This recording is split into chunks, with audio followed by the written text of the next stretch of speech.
It hits your ears. It's Ben and Woods, 97.3 The Fan. The Friday intro would feel better after a victory last night. Lot to talk about from that game, certainly.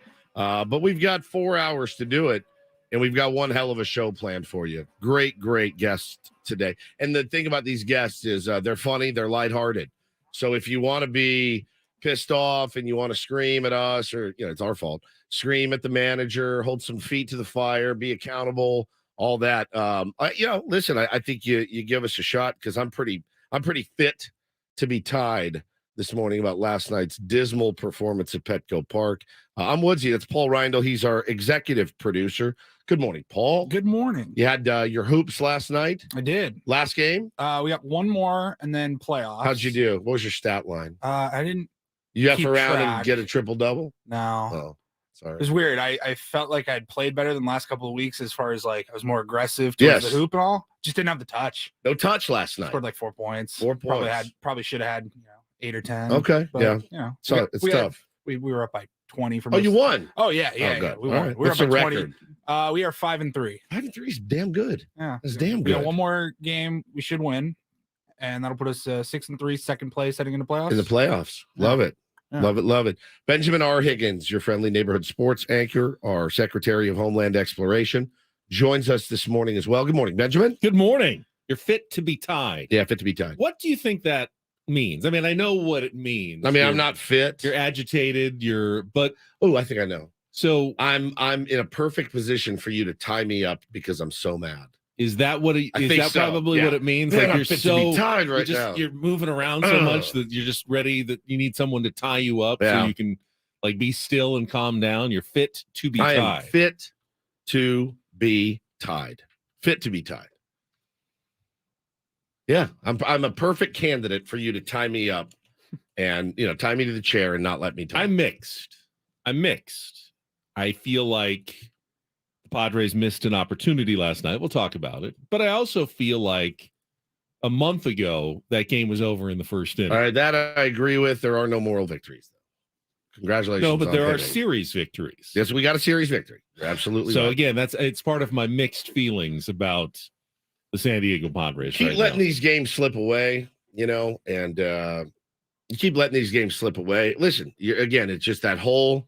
You dig a little bit out of it, and then you put some more back in, and then you dig a little bit more, and then you put a little bit more back in for this team. And lots of opportunities to win that game last night. We were texting about it. I mean, at one point, we kind of figured out they should have about 11 runs right now, like no question. We were a foot away from taking the lead and probably never looking back at that point. But what is going on with your camera has a mind of its own. It is a little bit. It's bobbing and weaving. Yeah, it's kind of going in and out a little bit. Let me unplug it and then unplug it and then replug it. That always works, right? Yeah. Blow on it.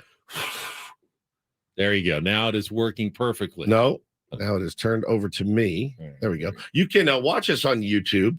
Go to youtube.com and search Ben and Woods, and then you will find us. You can click on the link. Hey, smash that subscribe button too and give us a like. That's what I've been told to say. Let's talk management. Let's talk about our guest this morning. You mentioned we got some funny people joining us. I'm a little intimidated by our guest lineup today. Am I the only one that's a little intimidated by the guest lineup today? No, why would you be? I just feel like we've got, a fairly famous Hollywood celebrity coming in studio. That's always a little nerve-wracking to me. Yeah. And then we have Mark Grant, who is obviously great. I love Mud, but he's uncaged. He's untamed. He's wild. You just don't know what he's going to say, what direction it's going to go. We've gone, we've had conversations with Mud that go all over the place. Yeah, he sang show tunes in here. Exactly. Yeah. So I'm just a little nervous about what is going to happen in today's show. No, I think it's going to be great. Mudley's going to bring the heat. He always does. And it'd be nice to catch up with him. It's been a while since we caught up with him. He's the type of guest would have been great after a win, but he's also great after a loss, right? Like he can make us feel a little bit better. Yeah, for sure. But either way. For sure. No one's mentioned me and Paul are wearing matching shirts today, which is not just the same like color. It's the same brand. Literally the exact same. I got these shirts. It's like a team uniform. It is. Both of us wearing pink t-shirts. Yeah. Did you do yours because it's City Connect Day? Yeah. It's embarrassing. It's not a great color for me. So. Oh, really? Yeah, I don't think I look great in. I think you would look good in this color. I don't- like pink. I'm not sure. Get you one. Pink is we can all wear these on Fridays. Pink is the new white. I have a dress shirt that, I mean, if I'm in a full suit and have like a darker jacket, but if it was just the pink, that's a lot of pink on me. Yeah, nobody told you that we were doing pink. Nobody today. told either of you either. No, You just did it on your own. Both the same brand, fresh, clean tees. Like literally the brand, exact same shirt. Yeah, that we like. You get a lot of good t-shirts for a pretty reasonable price. And they have different packages you can buy. The all black. I get like a 5-pack every. The last one I got was about a 10-pack, and it's been fantastic. And I got rid of a bunch of old turd t-shirts that I don't wear anymore. So I got these fresh. They're fresh, and they are clean. And there it is. So that's it. Guy says we are the new Mean Girls. Yeah, we're all dressed in pink. On Wednesdays we wear pink. On Fridays we wear pink. Yeah. Well, my folks got in town yesterday. No problem. Timed it out great. Flew in from Dallas. And got them picked up at the airport. The airport is a madhouse yesterday, as it usually is. But I thought about all the people flying into San Diego, many of them potentially for the first time. And they had heard tales of beauty and the weather there. Oh, my God, it's 72 all year, right? You guys are like gonna, Hawaii you're on gonna, the West Coast. You're going to love it. You're going to love it. And you're not on an island. And you can go up to see you can go to L.A., you can go to Disneyland. There's all these things you can do. Saw people walking out of the terminal, looking around like, oh, wow. I mean, it was gray. It was kind of drizzly a little bit. It was like, this sucks. And picked them up, though, and I went and played some golf with my dad. My mom had lunch with my wife and my mother-in-law. They had a grand old time. And then they got to play with the kids and all that. Did they go to Grand Old Barbecue? They did not go to Grand Old Barbecue. That would be a grand old time. But that would be, it was great to see my folks. We had such a good time out on the golf course. My dad and I. And by the way, Ben, on the back nine, I was dead even with my dad. Not on the throw the front nine out. Throw the front nine out. That's so what on the back nine. The first 7 holes, we were in a deadlock. I've never beat him on 9 holes in a row in my life. And I'm like, I looked down at the card. Was he feeling the pressure? Or I don't. He didn't pressure? say anything. Yeah. He did not say a word. But I looked down at the card. I go, huh. And then he got a birdie. I got a double. And then he got a par, and I got a double to end it. I assume you've beaten him in other sports over the years as you were growing up, one-on-one basketball, things like that. No, you've never beaten him in anything. No. Your dad has always won. Oh, I mean, I could strike his ass out in 3 pitches right now, but that's about it. But he's also, 70 years old almost, so I'd be embarrassed if I couldn't. But I could K him up today. But that's it. But he wasn't a guy. He wouldn't go easy. Let you win in any competitions. No. Are you kidding? Card games, board games, anything like that. He's always playing to win. Play to win. 100%. I mean, he's very encouraging. But he also. What's your philosophy on that as a parent? I let Bo win sometimes. Let the kids win sometimes to build their confidence, which I think is a very valid. I also take him deep sometimes. I think it's a very valid. You don't want to constantly discourage someone. Sometimes it takes a taste of success to, foster more, practice, wanting to do more, wanting to be better. But I oftentimes hear from, professional golfers, whatever players, like, oh yeah, my dad was so competitive. He never let me win once. And I just kept working harder just so I could beat him one day. But he would laugh and he would never go easy on me, never once would let me up. And I'm the man I am today because my father would never let me win at anything growing up. No doubt. And I don't know what the right parenting strategy would be on that. Well, it's it's Father's Day weekend this weekend. So first of all, happy Father's Day to all the good dads out there doing their thing. It's a very difficult job, a very important job. Do give the moms a lot of credit, but you had your weekend. This is our weekend. This is our time to shine. And listen, if you're a crap dad, you can still make it right. There's still time. Even if you're a crap dad, make the phone call today. Make the effort. You can get back in. Kids are very resilient, and you're human, and they realize that. They realize that at an early age. And I can be an absolute crap dad at times. So I am always constantly trying to make sure I'm doing the right thing. But with that one, Ben, I mean, look, when I'm throwing batting practice to my son, I don't throw it as hard as I can. I want him to hit the ball, right? But that's not competition. That's practice. But if he pitches to me, he throws as hard as he can. And if I want to take him yard, I take him yard. And he laughs, and it doesn't break his spirit. He thinks he kind of gets a kick out of it. But no, man, it's sometimes you do need to let them get a little taste of what success is. Eric K in the chat says, my dad never let me win. And I think it really brought out my competitive nature in a good way. I got used to losing. So when I did, it wasn't an emotional it's a great shock. Point. And especially in baseball, like you're not going to get hits 10 out of 10 times. You're just not. It's not going to happen. So you're going to fail your ass off all the time. Teaching them how to fail a little bit is almost more important than teaching them how to win. I mean, in baseball, it's not a one-on-one game generally, so you're not letting someone win. In golf, I always, if I'm playing golf, I'm trying to shoot the lowest score possible. Right. It's not like, I'm going to make a double bogey to let someone else win. I think it's basketball one-on-one where that's the big head-to-head. Do you block every shot, or do you let them get a few off here and there? He's 3 feet tall. Well, so exactly. At this point, there's not much. If he tries to back me down in the post, he's not gonna give him an easy look. Tennis, that's one where you could let them win a little bit. Yeah. Go easy on them, or just continue to pound the ball as hard as you can. Spinning it, backspin. No, Ping pong. I love this weekend. It's a very, very special weekend for the dads out there. So hey, tip my hat to all of you guys. Keep doing the right thing. Some of the unsung heroes out there are some of the dads I know. Hope you guys have a great weekend. You're a dog dad. Oh, I guess we could do that. That's the same thing. I've been told. I see it on social medias all the time. It's the same thing. I'd say it's not the same thing. Yeah. Are you sure? Yeah. I promise you. Until that dog crawls in bed with you and vomits into your mouth. I could argue adult men's weekend, so you can men's weekend. You can participate as well. I could argue that having a blind, deaf, 18-year-old dog is the closest it's not. A dog could be, but it's still not anywhere near the same. Imagine if that 18-year-old dog said to you, Dad, you're a jerk, and then vomited all over the floor, and then took his doo-doo and spread it on the ground. Yeah. 2 out of 3. Yeah. 2 out of 3. So I said it's the closest. Just chaotic. It's chaotic. Oh, man. You can take a dog and say, you know what? Take your ass outside and stay there. You can't do that to a kid. I can't put my kids out there. Get your ass outside and stay there. I'll come get you when I'm ready. Bo, it's time to go in your crate. Get in your crate. God.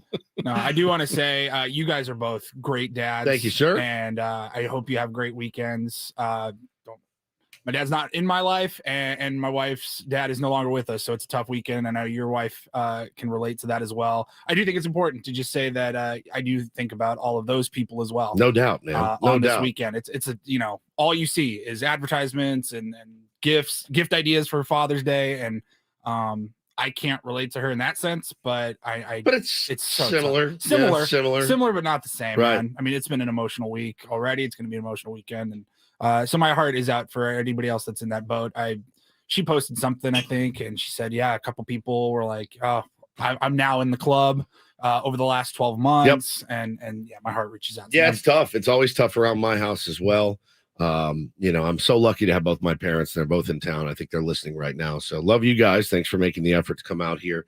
Your grandkids are very excited to spend the day with you. And the good news is, yes, I can't take my kids and put them outside, but what I can do, I can 100% dump them off with my parents and say, see you guys in 24 hours. And that's exactly what's going on today as soon as we get out of here. So I did want to say again, happy Father's Day to all you guys. My dad, Gary, couldn't do what I do without you. My dad, Steve, best, just the goats, absolute best. 2 of the goats, yeah, man. I got lucky. Sure. I got lucky. I don't think that's a coincidence. You guys are both good dads. Had good dads. Yeah, it works that way. But you don't have to be a bad dad if you had a bad dad. That's true. You can go the other. I'm just saying it's not a coincidence. Yeah. No, you guys had good role models. It's good. Yeah, it's good. You just follow what you saw, and it makes it a lot easier. Unless what you saw was absolutely horrendous, and then you have to go the other direction. And you go, I'll do everything differently. It's kind of a win-win.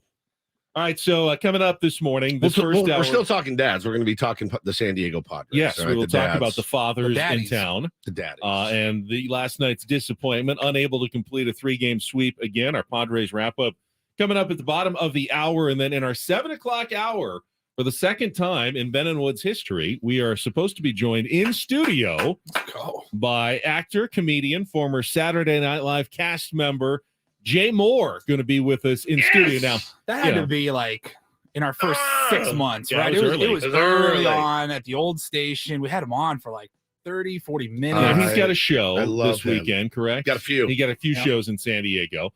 It's, on a Hollywood celebrity time. I'm never comfortable locking in the exact moment, but we were told 7:00-ish hour to expect Jay Mohr to drop by and hang out for a while, which is really cool. He loves sports. He's Lakers royalty now.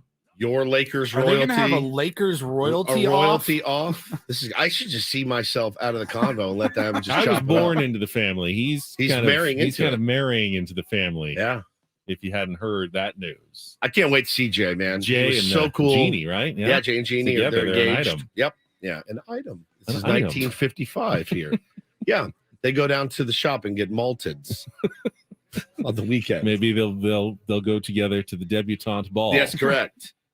Craig Elsten will join us as he always does on Friday with his Crossing Streams television recommendations. That'll be sometime probably after Jay Mohr. And then, as we mentioned, Mark Grant on a Friday.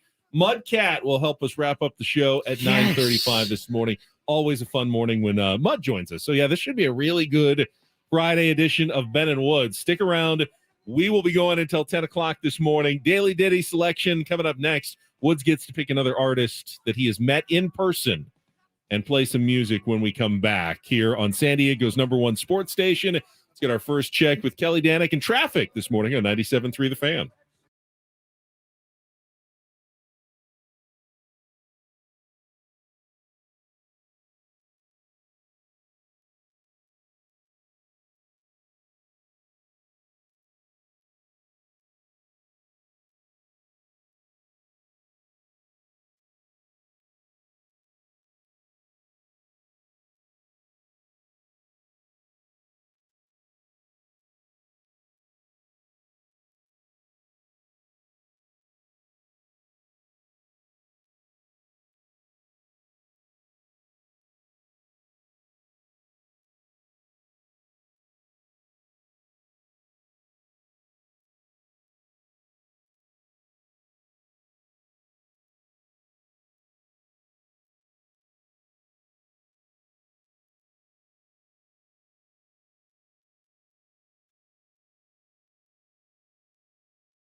I just found out that Woods is that guy. That guy. In a good way. That guy who will send over a bottle of wine, champagne to another table at a restaurant. First Good story, though. First and only time I ever have done that. Never. This is the one time you did that. Yeah, Good I've never story, done that though. before. I don't even think I ever did it to like a woman. It's creepy if you did that. Well, not in our day, it wasn't. No. Now it is, because she's like, what did you put in it? Right? But back in our day, it was, I'd like to buy that young. It's, you always see it in the movies, right?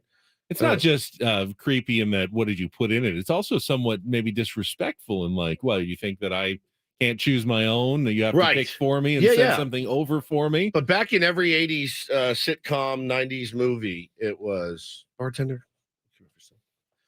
it's a young lady at the end of the bar, I'd like to buy her a drink. And, oh, yeah, no problem. And then she looks over and smiles, and you raise your glass and smile and see where the night takes you. But I didn't do that to a woman. I did it to a band. I did it to Queens of Stone Age. When they were playing the Wiltern in L.A., I went for dinner before at the steakhouse next door, and I walked in, and there they sat at the table with Jack White. And it was like the coolest thing I'd ever seen. And so I didn't know what to do. And Awesome. I certainly was not going to, hey, fellas, have a great show tonight. I was not going to do that. I definitely. And so I thought, what's a classy move? So I sent over 2 bottles of champagne, and Josh from Queens and Jack White came over and said hello, got to shake their hands, and blew my mind. And it was one of the coolest things ever. But I played that one. That's Paper Machete by Queens of the Stone Age off their brand new record that's out today, In Times, New Roman. And I know what I'm listening to all weekend. It has been so long since we had new music, 6 years, in fact, since we've had a new record for them. And I love it so far. I've listened to a lot of it this morning, and that song absolutely kicks ass. And there you go. That wraps up the theme this week of bands that you've met. Ben and Woods. The Wiltern Theater, just a couple of miles from the site of this year's U.S. Open, LA Country Club.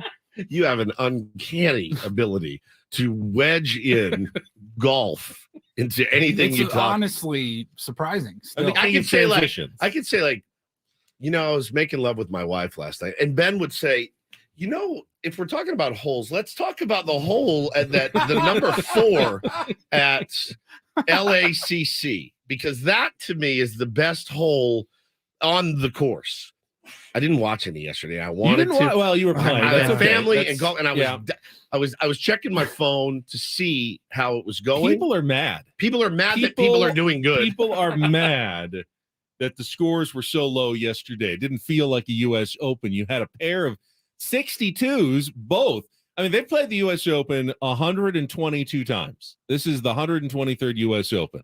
In the first 122, a total number of 0 golfers shot 62.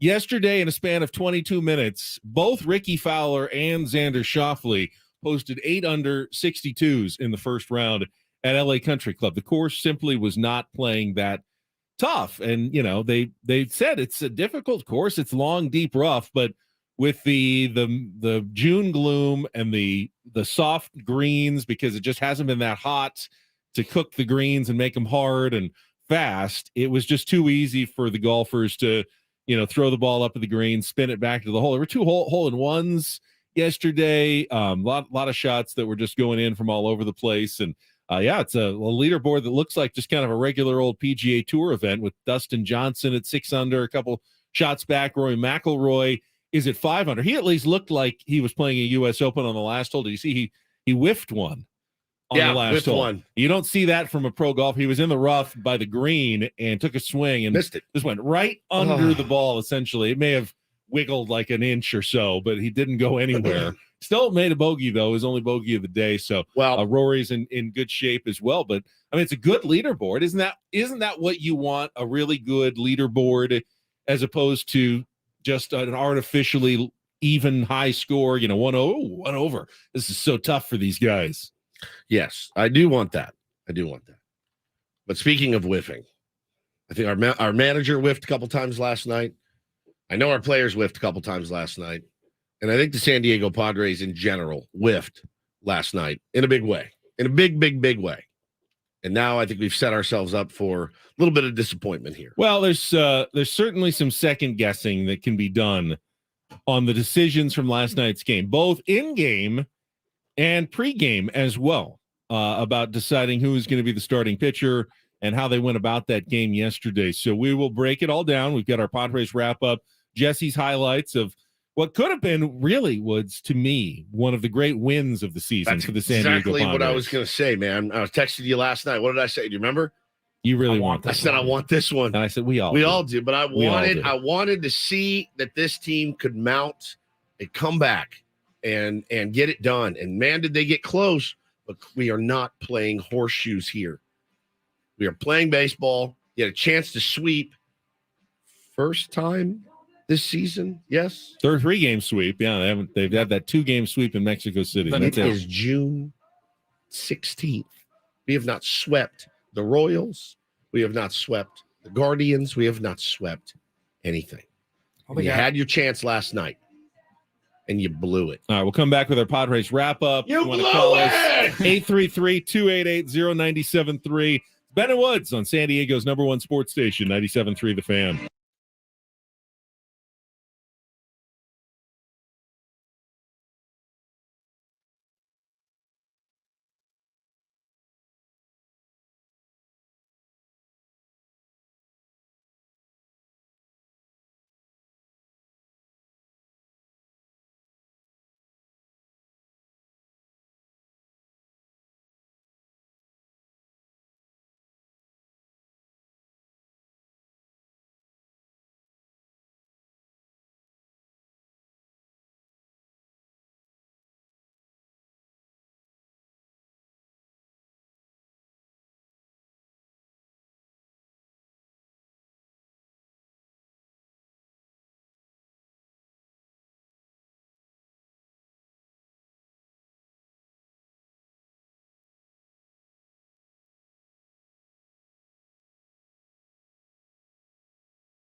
I used to love Jay Moore Sports. I did. I listened to it all the time. He's done a few other things as well in his career, and he's got some shows in town this weekend. And kind enough to stop by in studio. That'll be coming up in the next half hour or so. I had a lot of angry Padres fans in my Twitter timeline. I know you're not on Twitter anymore. Slept like a baby. The vast majority, though, blaming the manager, coaching staff for mismanagement, bad decisions. This is 10 billion% on the coaches. They aren't making the right choices. It was bad decision after bad decision last night. Stupid third base attempt by Soto. Just the bunt attempt that Austin Nola put down in the 6th inning last night. On and on again, I see Padres fans blaming the coaches. So if you want to talk about it, our phone lines are open, 833-288-0973. We even have phone screener this morning. We've got some help. My new intern, Father's Day weekend. I brought my son. Jack's out there answering the phone. So say hi to Jack when you call in. 833-288-0973. It's his first day. Yeah. You don't be angry at him. Be angry at us. That's exactly right. You know, I also see people blaming us for not being hard enough. And if Jack screws up putting you on hold, then blame Bob Melvin. Right. Exactly. Yeah. It's when in doubt, just blame Bob Melvin. Well, I mean, or the radio host. Could be our fault as well. Yeah. We will. It's not hard enough. We will go through last night's tough loss, 8-6, with our Padres wrap-up right after this check of traffic on 97.3 The Fan. From the premier Chevrolet of Carlsbad Traffic Center, part of the Premier Auto family, here's Kelly Danick. Traffic is sponsored by Premier Kia of Carlsbad. It looks like they're still clearing this crash on the westbound 8 just before the 67. It's over the right shoulder. And watch out for some debris in the slow lane on South 163 at Claremont Mesa Boulevard. With a huge selection of new Kias in stock, they're sure to have the Kia of your dreams. They're right up the 5 freeway in the heart of Carlsbad, or shop online at premierkiaofcarlsbad.com. And Kelly Danick with Ben and Wood, San Diego's #1 sports station, 97.3 The Fan. It's a shame if they lose. You can visit Pity City, but you can't live there. Did you miss any of the Padres game yesterday? Oh, it's been a great day today. Can't wait for more. Oh, God, here we go. Jesus Christ. Cancel the parade. That's why you play the games. It's the Padres Wrap-Up with Ben and Woods. Slam Diego? More like fail Diego. Presented by Hamul Casino. With thrilling slots and tables and all the best rewards, Hamul Casino has all the fun you're looking for. Hamul Casino, fun above all else. On 97.3 The Fan. I just felt the way that the roster is built, they would have to outscore their opponents to win. 1-1 pitch is looped up the middle into center field and a base hit. Jimenez has scored. Rosario's being waved. He's going to score as the throw is cut by Bogarts near second base. A 2-run single for Josh Naylor, and a 2-0 Cleveland lead in the first. Here's the 0-1 pitch. Fry hammers it in the air deep down the left field line. Soto back to the corner, looks up, and this one gonna go. A home run for David Fry, his first in the big leagues. And it's a 3-run shot in the top of the first inning, and the Guardians now lead 5-0. 0-1 pitch, hit in the air to deep left field. He has hit his 8th home run tonight. Second deck. And a 3-run shot. Whole new ball game. 5-3 Guardians in the bottom of the first inning and still nobody out. Here's the 3-1. Ramirez hits it hard and fair up the third baseline. That'll go down the line, get another run home. Soto has to dig it out in the corner, and what do you know, another double. Jose Ramirez into second base. He brings home the 6th Guardian run of the night. And 6-3 Cleveland here in the second inning. That's going to end the night for Ryan Weathers. 1-2 again. Here's the pitch. And Dixon off the end of the bat, rolls it towards first base. Bell is charging, goes to tag the bag in time, but both runs going to score. Bogarts came in easily, and then as Bell was diving towards first base, Ha-Sung Kim never took his eye off the play and comes all the way around from second base. Here's the 0-2. Bell swings, hits it in the air to deep right field. Fernando racing straight back. A little bit of a twist and turn. Hops up in front of the fence, and he made the catch. Came down and crashed into the right field wall. And again, we're going to hang a star for Fernando Tatis Jr. This guy continues to play Gold Glove defense. This is becoming a routine thing for me. Hanging this star on balls hit the right field. Ball and 2 strikes to Trent. And a pitch hit in the air to deep right field. Arias is backing up. In front of the wall, looks up. It's off the wall, and it rolls away from him.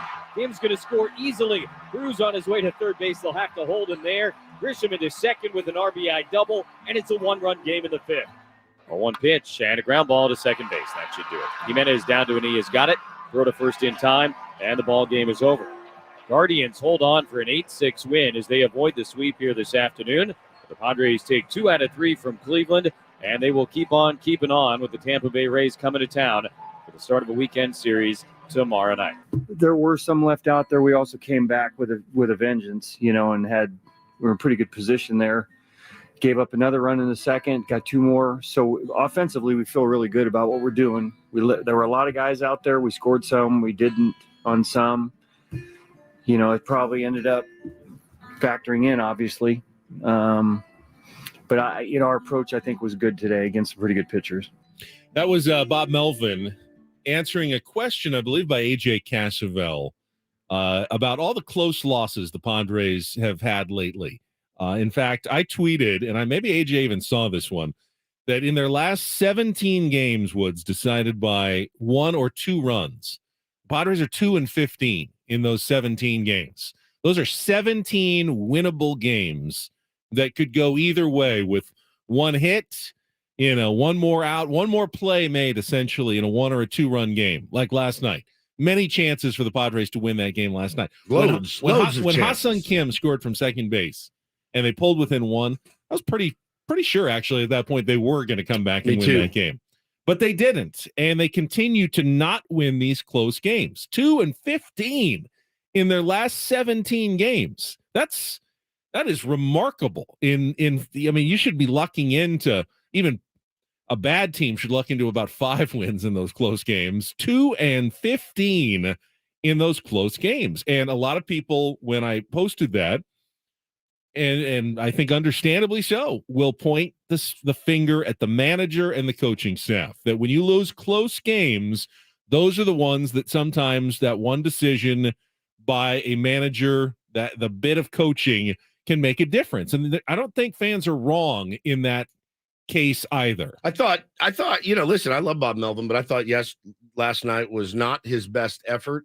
And I thought the plan before the game was wrong. I said so on the show yesterday. This team has not swept a team all season long, not one. And when you have a chance to do that without completely rejiggering your rotation, which you didn't have to do, everybody was going to be on normal, regular rest, to move Yu Darvish up to tonight's start. Yes, it's a better matchup, certainly. I'm going to be at the game tonight. Would I rather watch Yu Darvish against Shane McClanahan than Ryan Weathers against Shane McClanahan? Absolutely. But you give Yu Darvish 6 runs last night, you're winning that ball game. You're winning it. You can't say it with any certainty, but I would say it with more certainty than I probably should. You win that baseball game, you sweep the Cleveland Guardians, and you're on to Tampa Bay. I hated the move from the get-go.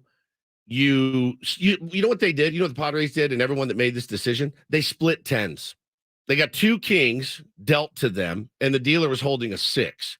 And they split 10s. Take the win. Take the 20. Take your money. No, you got greedy, and you thought, ooh, if we can outslug, we can get to Logan Allen, which they did. We can get to Logan Allen. We could win this one, and then we have a better pitcher going against, the probable Cy Young winner on Friday night. Now you've put yourself in a position to lose 2, and you could have won 1. You could, if you're gonna move things around to get a better matchup on Saturday night, you got to be sure or Friday night, you got to make sure you win Thursday night's game. And I hated the move. And Ryan Weathers does not belong on this team, at least in a starting capacity. He just doesn't. But he is on the team. Yeah, I get it. You use who you use. He is your 5th starting option right now. Yep, and I get it. You got to use who you got. But to hang a 6 spot before you walk out the door on your team. And yeah, man, of course they came back, and it was awesome. I love when Manny hit that bomb. I loved it. That was fantastic. I mean, as a manager, isn't it your job? And I know this is going to sound like a defense of Bob Melvin.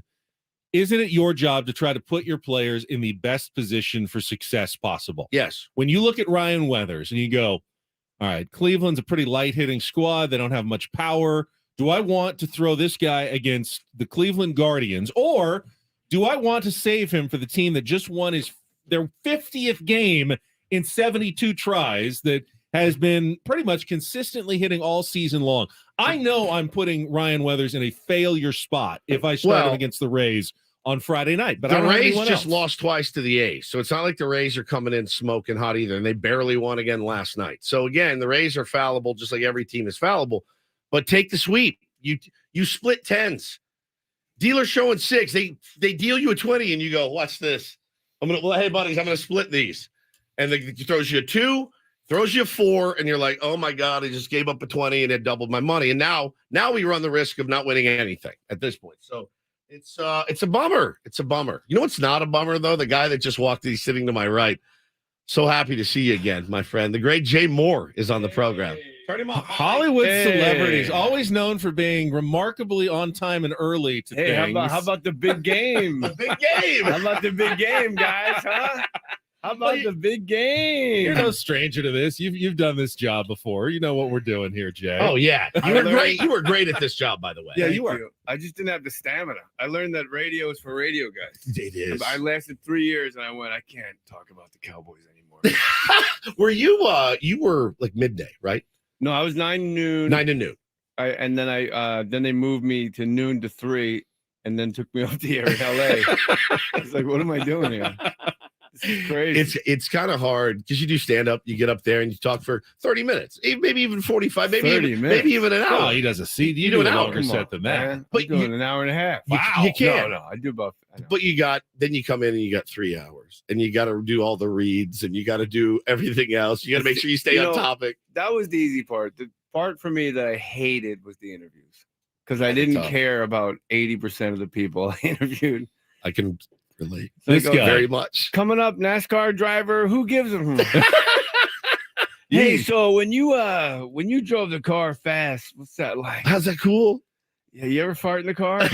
They don't like. They don't like you it. two are soulmates. See, I'm They the really guy. are. My boy. I love the interviews. I love talking to people. That's Woodsy the Owl. I'll suggest an interview. He'll go, no, just no. I'd love to see the ratings book during interviews. Like it's just that plummet. It really depends on who it is. We were just in the car listening to radio, and then there was an interview. We just went, no, out. Put on the Beatles channel. Yeah, there you go. We're interviewing Jay Mohr right now. Yes, on the we Better like Woods program interviews. this morning. Ratings plummeting as we speak. No way. No, I didn't mean in studio comics. Okay. Come on, those interviews are okay. What about the big game? The big game. Well, we were talking Padres baseball. You're still a baseball fan? Yeah, but I had to ride the basketball thing out. Yeah. Yeah. Oh, I know. I had to see how my Lakers were going to do. So this is an interesting. What about the Lakers, homie? This is an interesting question. ¿Qué pasó? He is Lakers royalty. My co-host Ben. Did you know this? By birth. No. By birth. His grandfather was the team doctor of the Showtime Lakers. So who was he? Dr. Curlin. Oh yeah. So when Curlin Joe, baby, that's in my shoulder. So when he would, Christmas morning, knock on the door, Ben, go get the door, Ben, and it's Kareem, right? Yeah. Kareem standing in dolphin shorts on Christmas morning. Very intimidating fellow, by the way. Bro, I did. Scowling. I'm on the second season of Winning Time. I play Kareem's agent. It's so good. And the Love kid that show. plays Kareem, Solomon Hughes, looks just like him. He's wearing like that weird wig with the bald spot, and he's 6'10", but they put the Herman Munster boots on him, so he's like 7'1". And at one point, he has like a tantrum. He goes, "What are you going to tell me about?" I was so intimidated, I forgot my line.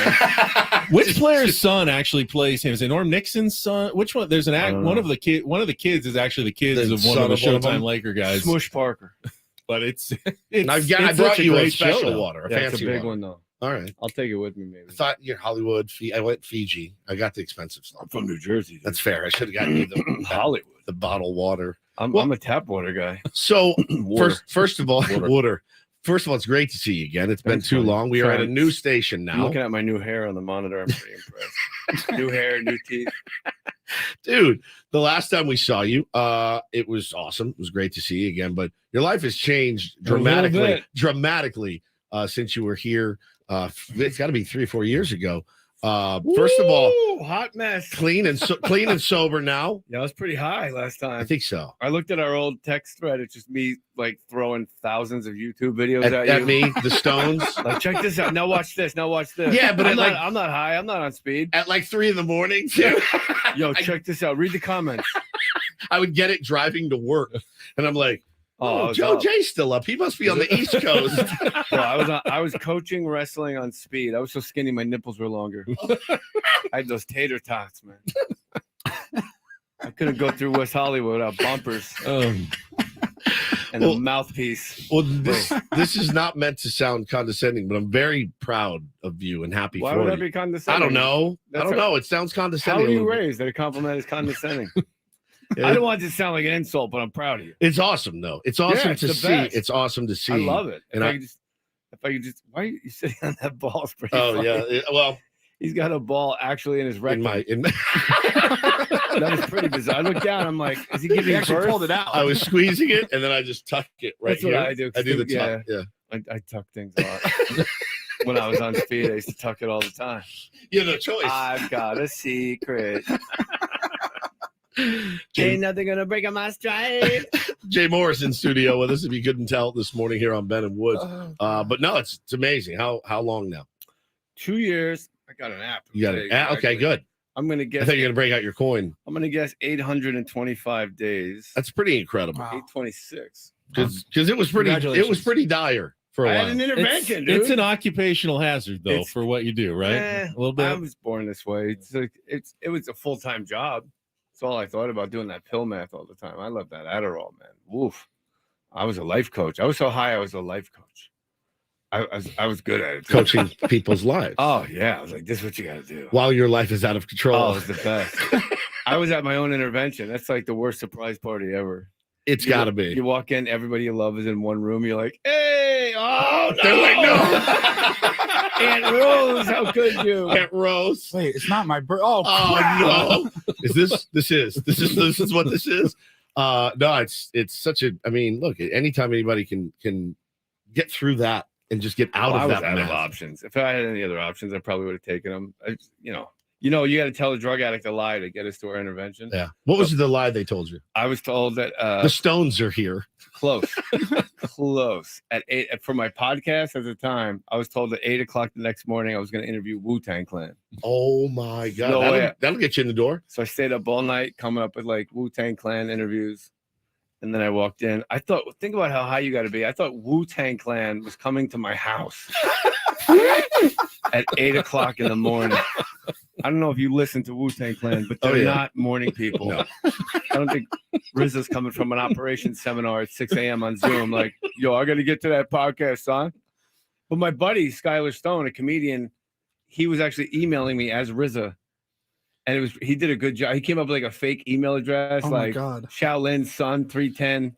Oh my God! And I wish I could find. I've asked him for those emails. He's like, "Yo, Thursday, boing, We'll, boing, we'll boing." be there. We'll be there. Jay, you remember top of the hour hard outs in radio? Of We got course he one does. here, but we'll be back in 2 minutes with more in studio.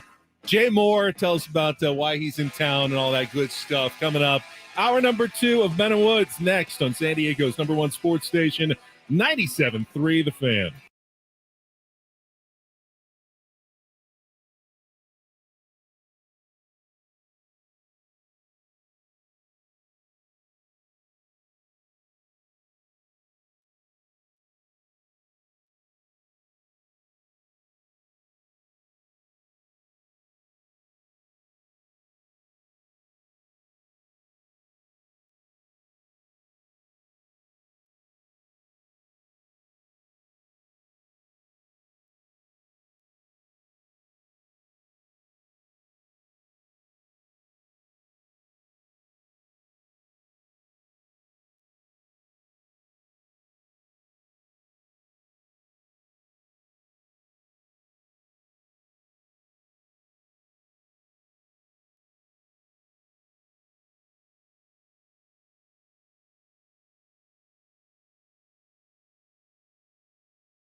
Just got a text from a friend.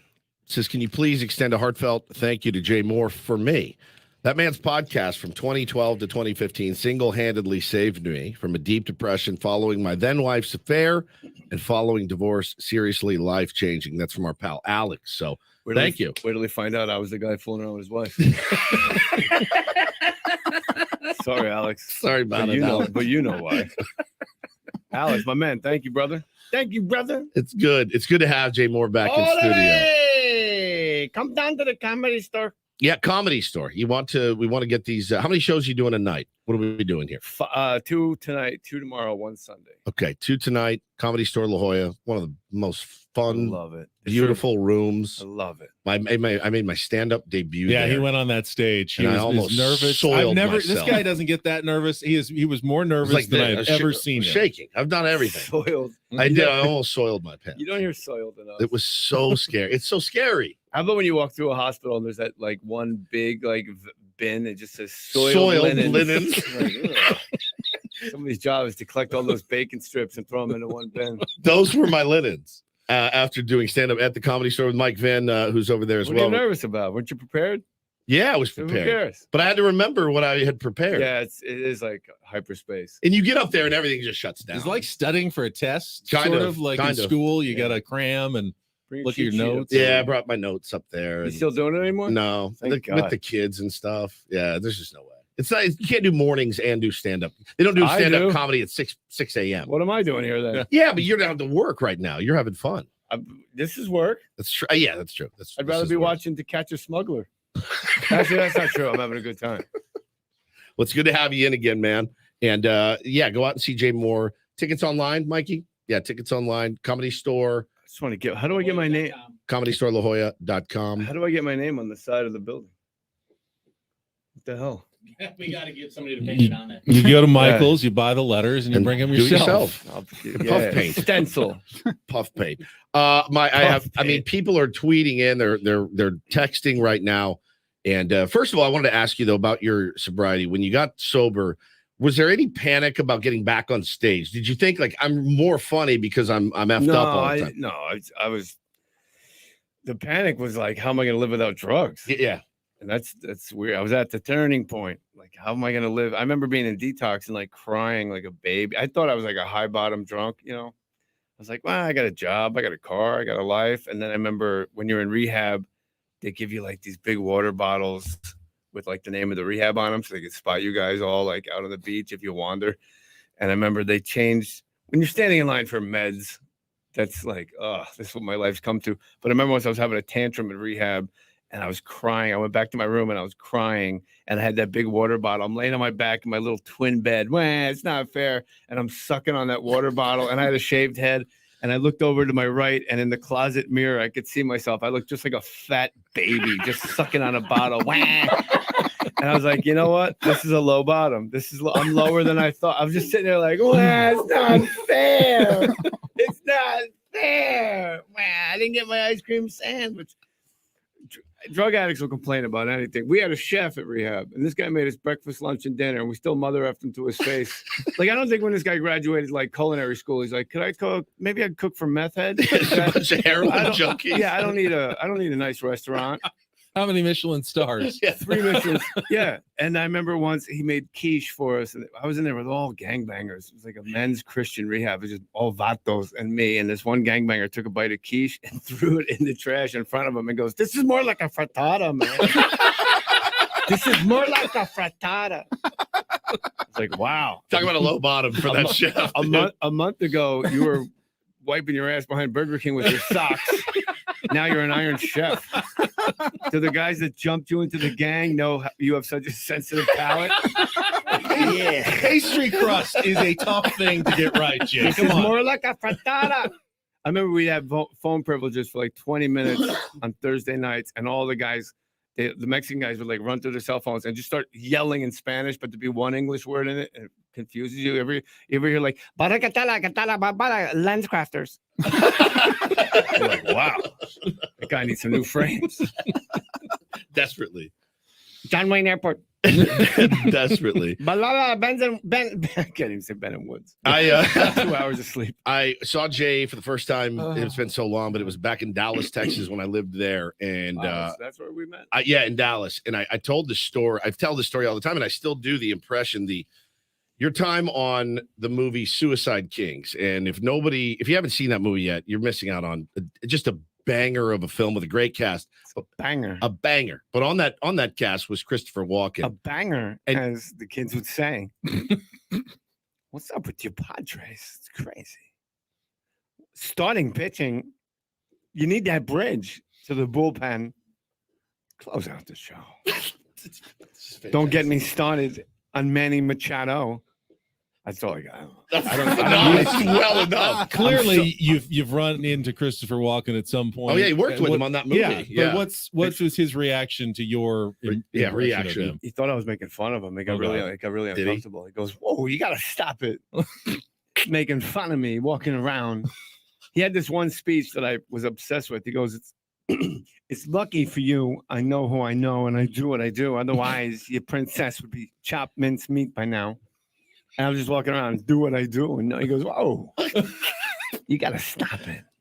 When he gives you the whisper, it's scary. Like, "Jay, you got to stop it." Oh, my God. In his ass. All day. The Chargers, they're not here anymore because they couldn't stand playing in Qualcomm. They rented. The whole thing about being an adult, the girls want to know, do you own a rent? And they rented, by God. It's incredible. It's just amazing. It gets me every time. Yeah, the line that you told you had a dog. And yeah. That's a true story. The first day on Suicide Kings, I walked up to him to say hi, and he goes, "I can see you coming." I was like, "Well, yeah, walking in front of you. Yeah, I'm not a Vietnamese sniper working a tree line." He goes, "And I see your dog too." I go, "Her name is Shirley." He goes, "Who cares?" I noticed that your dog doesn't have a tail. That's crazy. What happened to your dog's tail? Where did it go? I'm just standing there thinking, where the hell is my dog's tail? The dog's looking at me like, yeah. When I get happy, I got to wiggle my whole ass. Yeah, it didn't get any easier from there. We've tried, we've dabbled with our Christopher Walken impressions. It's retired. It's absolutely we cannot do it retired. on the air ever again. I can't do it anymore. Of course, you can do it. You got to be able to return serve. So what is wrong with the Padres? I don't know. I haven't been keeping up. Well, they spent as much as the Yankees on their team, and they're still under 500 at this point in the season. So we're pretty disappointed. Who's the guy you got from the net? Soto. Soto. What's going on? He walks a lot.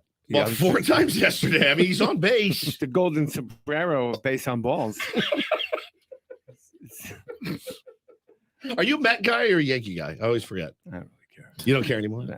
He's a Laker guy. Norm McDonald, yeah.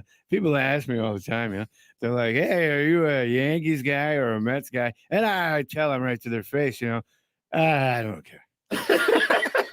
Yeah, I don't know. How about the big game, I liked the Yankees growing up, and then when they toured on Yankee Stadium, I was like, that just can't happen. I'm out. And then I was in LA, and then Don Mattingly and Joe Torre came west. So I was like, all right, I'm into the Dodgers. But now I like the Mets unis, those pinstripes from like 86. That stuff is nice. You're all over the place. Who cares? Which is good. Yeah, who cares? I like going on games on the road, seeing the different stadiums. Yeah. Seeing which ones are good, which ones, the one in Pittsburgh, PNC. Ooh, looks incredible. Nice. Looks again. They're playing really, really well. Overlooking the Allegheny River, waiting for Willie Stargell, Big Papa, to come out and hit the ball over the fence. God, that's so fantastic. I got to stop her. I can't stop. That's kind of what we were hoping for. Actually, get him wound up. When you guys hire Al Pacino as your manager? Al Pacino is Soto, here. I need to talk to you about your base on balls. I am not paying you to take 4 and walk. Hit the ball over the fence. You can be a man. Hoorah. I'm dead. I am. Where is Ken Cameron? Whoops, never mind. Oh, no. Jay. Man. How about Colin Quinn? What would he have to say? Let's not make a big deal out of it. I mean, what are we going to do? There's a dog park in Centerfield, Petco Park, Give me a couple of milk bones and a cow's ear. Jeez, Soto. He's got a little French bulldog in him. I don't know. That guy looks. trying to edit as I talk. Yeah, I was It's just so about hard. to say, how do you not curse? I know. While you're doing this, I know you've done a lot of radio, I think so I what guess the you've had to- Padres need, if we're being honest with ourselves, is a few more guys named Kim. You know? Japanese guys always hit off the front foot. He's actually Korean, Colin. Well, he ain't white, you know. Maybe he's Haitian. I don't know. You're gonna be an Italian with Down syndrome with the haircut. Who knows? You might want to dump that. I mean, it's Colin Quinn said it. You didn't. Well, what are you gonna do, guys? You know, we are the free swinging friars, you know. I did the first radio that ever asked me to do Colin Quinn. I'm so happy. Really? Oh, I love it. Love Colin. I so do much. too. It's absolutely hysterical. You've Goes, done. God bless Australia. Those alcoholics always have our backs, you know. Got a ball bag hanging out of denim shorts. Oh, Australia. Everyone who watched Saturday Night Live in the 90s is really enjoying this segment. Oh, it's so I like good. when he did Lenny the Lion on a Weekend Update. It's just a lion. Just a lion. I'm sitting there with blood in my mouth. You know, I see my shadow. I'm like, this is how people see me. You know? This is oh, this is how people see me. You know, a killer. Jay Mohr, if you couldn't tell, is with us right now. Comedy Store La Jolla. Let's Comedy go. Store at La Jolla. Let's go. Fill it. 5 shows, 3 nights. Get your tickets at comedystorelajolla.com. And I've seen Jay do stand-up. He's phenomenal, as you can tell. Just a great dude, man. I've seen so many of your movies and your TV shows. And I said last time you were here, The Groomsman, another massively underappreciated movie with Ed Burns, who is like favorites. the most handsome dude I've ever seen. Like, he's such a sharp guy. He can kiss. Can he? I bet. What's he been doing? Is he still Christy Turlington? I'd probably put the old typewriter away for a while too. Oof. So, yeah, that's his wife. Yeah. Oh, he's married to her. I think he's married to her. Oh, Ed Burns? Yeah. No, I thought he was the gay guy. No. What are we doing? I'm the dumb guy now. Oh, This is the Jersey guy. What are we? Well, Ed Burns, the gay guy. Oh no, he's the straight guy. Straight guy. Christy Turlington. Yes. Christy Turlington's. I grew up in Jersey with guys that put S's on words that don't need it. Hey. They use guys. Use guys. Who's that? Soto's? Who's up, Soto's? Soto's is up. He hit a home run. What about your boy Spike Owens? What's he doing? Yeah, I haven't heard that name in a long time. Swinging and missing here. It's all right. It's all right. You're doing great, man. So you agree I do agree. that I'm swinging and missing? Yeah. No, on that part. Spike Owens reference. Oh, you want me to carry the show? Yeah, please. Comedy Store La Jolla. La Jolla. 2 shows tonight. What time are the shows, honey bunny? 7 o'clock and 9:30. 7 o'clock and 9:30. You said that like you're in an old movie. 7 o'clock and 9:30. See? I'm staying quiet because I just asked sports questions. Yeah, he's And, the sports robot. Well, first of all, is the window closed on the Lakers now with the Nuggets ascension in the Western Conference? We're gonna re-sign Austin Reeves and Rui. Yeah, well, that's nice. They didn't get it done this year. I mean, They were together 2 weeks before the playoffs I was happy started. with how it ended, but the Nuggets look pretty good. You know, build in a little time for chemistry, you know? Little training camp. LeBron sticking around to play with his son in a couple of years. Where's he gonna go? That's a good point. Where's he gonna go? James Harden coming to the Lakers? Don't want him. Like hard. This I is think like it's just sports news here. You just got to make like a whole bunch of moves so you don't wind up with Kyrie. So there's no room for Kyrie. Right. It's like, let's get Austin Reeves. Here. Thank you. Oh my God, that guy is a maniac. It's awesome seeing you courtside down there with your lady. You've never seen me courtside. I have. What? Yeah, I saw you. You had some funky outfit on, like a sweatsuit. It was Oh, amazing. leopard print. The leopard print. Yeah, I saw it. You were I was courtside. fat. I was fat, and I lost 40 pounds. Yeah. Thanks, crack. I was fat. I could put my hands in my pockets naked. That's the first. What are you, cousin Brucey? So you and Jeannie been together a few years, engaged to be married. Congratulations. Congratulations. Yeah. She stuck with you through all this garbage. Yeah, she was with me. She was at my intervention. I thought she was the person that organized it. Yeah. So when I was packing for rehab, I was just staring her down like mean packing. Yeah. Like never took my eyes off her. The mean pack. So I was just staring at her, like shoving stuff in my backpack. I get to rehab. I got 14 pairs of socks. Yeah, that's it. How could you? She's amazing. I mean, seems amazing. You have no idea what a wonderful person she is. Yeah. She is and hot. Yeah, very hot. Yeah. Sometimes we do it. Good for you. Like you got to look in the mirror some days and go, it's pretty good. Things are up. About me? Pretty good. Just about life in general. Oh, I love it. Yeah. I love my life, dude. This is the best. Well, I'm I love happy it. for you. I'm in La Jolla. Like I'm at work. Yeah. I'm very, very happy. There's for no you. human resources in comedy. That's true. Sitting on that ball I'm again. sitting on that ball You're again. trying to hit that prostate with a blunt object. When was the last time you got your prostate checked? It was actually I got a colonoscopy this year. That was Yeah, a I lot got of one fun. too. It was awful. You The night before. You botched that one. Why don't you tell them how? Oh yeah. Yeah. Cologuard. This is a good yeah. story, actually. Can I guess? Didn't evacuate properly the night No. before? Oh no! Actually, I maybe worse. It was worse. They have to do it in the box. You know, that's the new thing. What? Yeah. Yeah, So they send you a doctors will box give you a home. box. Yeah. And they send it to you, and you have to go in a box, and then you put this solution over it. You put the thing back on the top, and you send it back to this company. They look it's like through a shrimp boat? Yeah, it's like a shrimp boat. Yeah, Basically, I they see look that. through it and they go, "Ooh, we're seeing some stuff in your poop stool, in your stool, good, in your good word. stool, Thank you. In your make, and they then they will let you know, hey, you need to schedule a colonoscopy." So my dumbass. How about I just schedule a colonoscopy? That's what I thought originally. And my doctor said, no, do this is the easy way. I don't have to go up there. Okay, fine. Well, I got the box, and I did it, and it was mortifying. Why? And my beautiful Oh, the wife's in the box. next room, and I have to walk out with my box. You know what I forgot to do? I forgot to put the no, I did that. I forgot to put the label that Rip it off, rip it off that goes to the place. I went to the place, I dropped You it off mailed crap to myself. It came back to me 2 days later. Return to sender. I got home, and I go, why is there a box? And I go, that's me, that's mine. So then I ripped it off. I took it back. I bet like an idiot, he ripped it open. Like, I wonder what it is. I didn't. It's a present. I knew exactly what it was. I think there's a check in it. I ripped the top off. I sent it back, and then they called me and they go, "Yeah, it's expired. You got to do this whole thing again." So I had to do it again, and then get a colonoscopy anyway. Petrified poop. Petrified poop. That's I just, fantastic. it was amazing. It was amazing. You should go back on stage and just tell the It story. and made get for a off. great story. So You rips it open like a little kid on Christmas. like, oh, what did I get? You should tell him why yours got sent back. So, like 3 weeks later, my doctor has me do the same thing. I'm not going to make his mistake. Yeah. First thing I do Rip is the I rip label. that label off because I want to make sure it gets sent to And you the put it testing on the company. stool. No, I You do wrap the whole the turd thing, put in it it. in, put it in the box, send it Like a off. burrito. It doesn't come back to me, but they call me 3 days later and go, "I'm sorry, sir, we can't test your sample. It was too large, Too big. A bear. This happened to us in the span of like 3 weeks on our show. It was too large. Too big. I go, Ben, you have to be more discerning when you do that. Gotta cut it. Blows the box up. You gotta cut it. Gotta get that butter knife out. Just fillet it on your way out.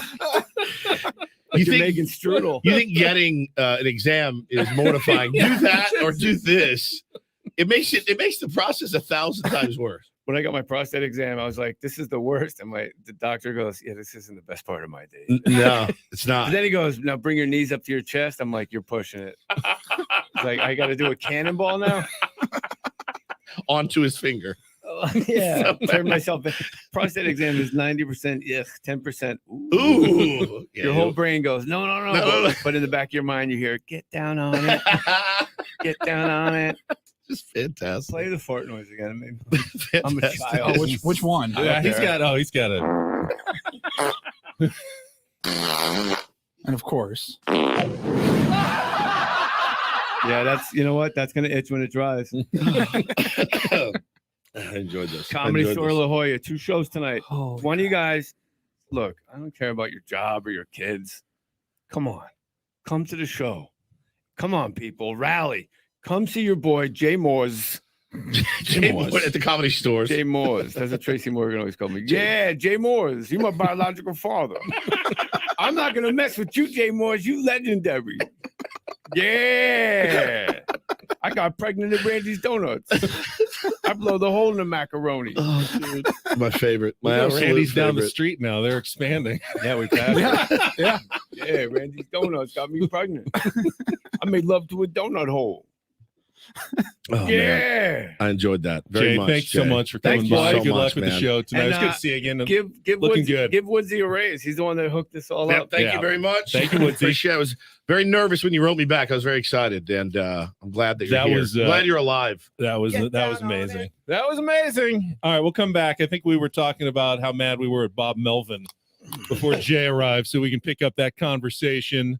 But don't do this coming up as well. Hang on. It is traffic time, and we'll be right back with more Ben and Woods on San Diego's #1 sports station, 97.3 The Fan.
was a lot of fun. Yes.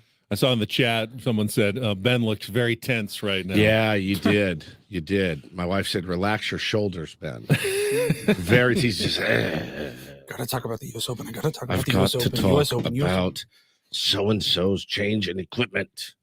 Thank you for leading the discussion No with problem. Jay Moore, as it were. He's You not did a the nice easiest. job. He's not the easiest to lead. You can't lead. Comedians never are. You can't lead somebody like that. No. You know, there's the awkward silences, and I'm looking at him like, what do you want to do? You're the funny one. Right. You do funny stuff. It's hard, man. They got to be on, Now he's unique in the sense that he did the podcast, he's done radio, Yep. like he gets what Yes. what we're trying to do a little bit more than others that we've brought into the studio. But man, like my stomach hurts from laughing. But so then much. it's so Imagine worth it. being able to just rip off, like have somebody just rip off names and you can nail You're a like, perfect oh, yeah. impression every single time. No problem. His Christopher Walken has always been maybe my favorite impression that anyone does of anyone ever. It really. But Al Pacino was close. That one was terrific. That was Juan Soto. It just kills me. He's so Oh good. my God. That was great. That was great. Very, very happy. If you missed any of it, Paulie's pulled a bunch of it. We'll play it back in our 9 o'clock hour this morning for sure. Maybe before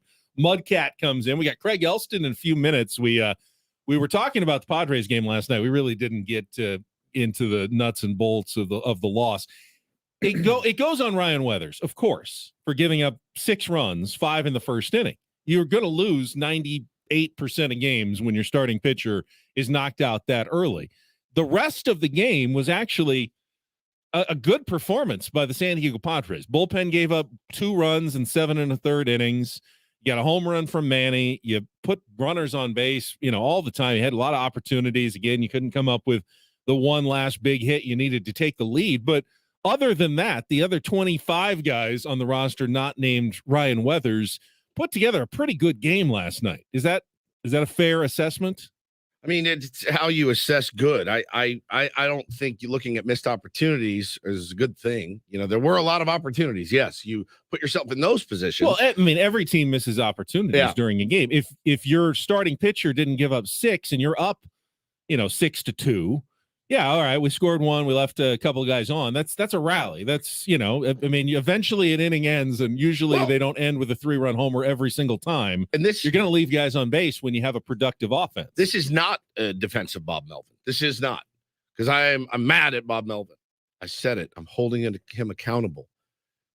Tougher to manage a game down 6 runs in the first inning, or 5 runs. What do you get? 5 in the first, 1 in the second. It's tougher.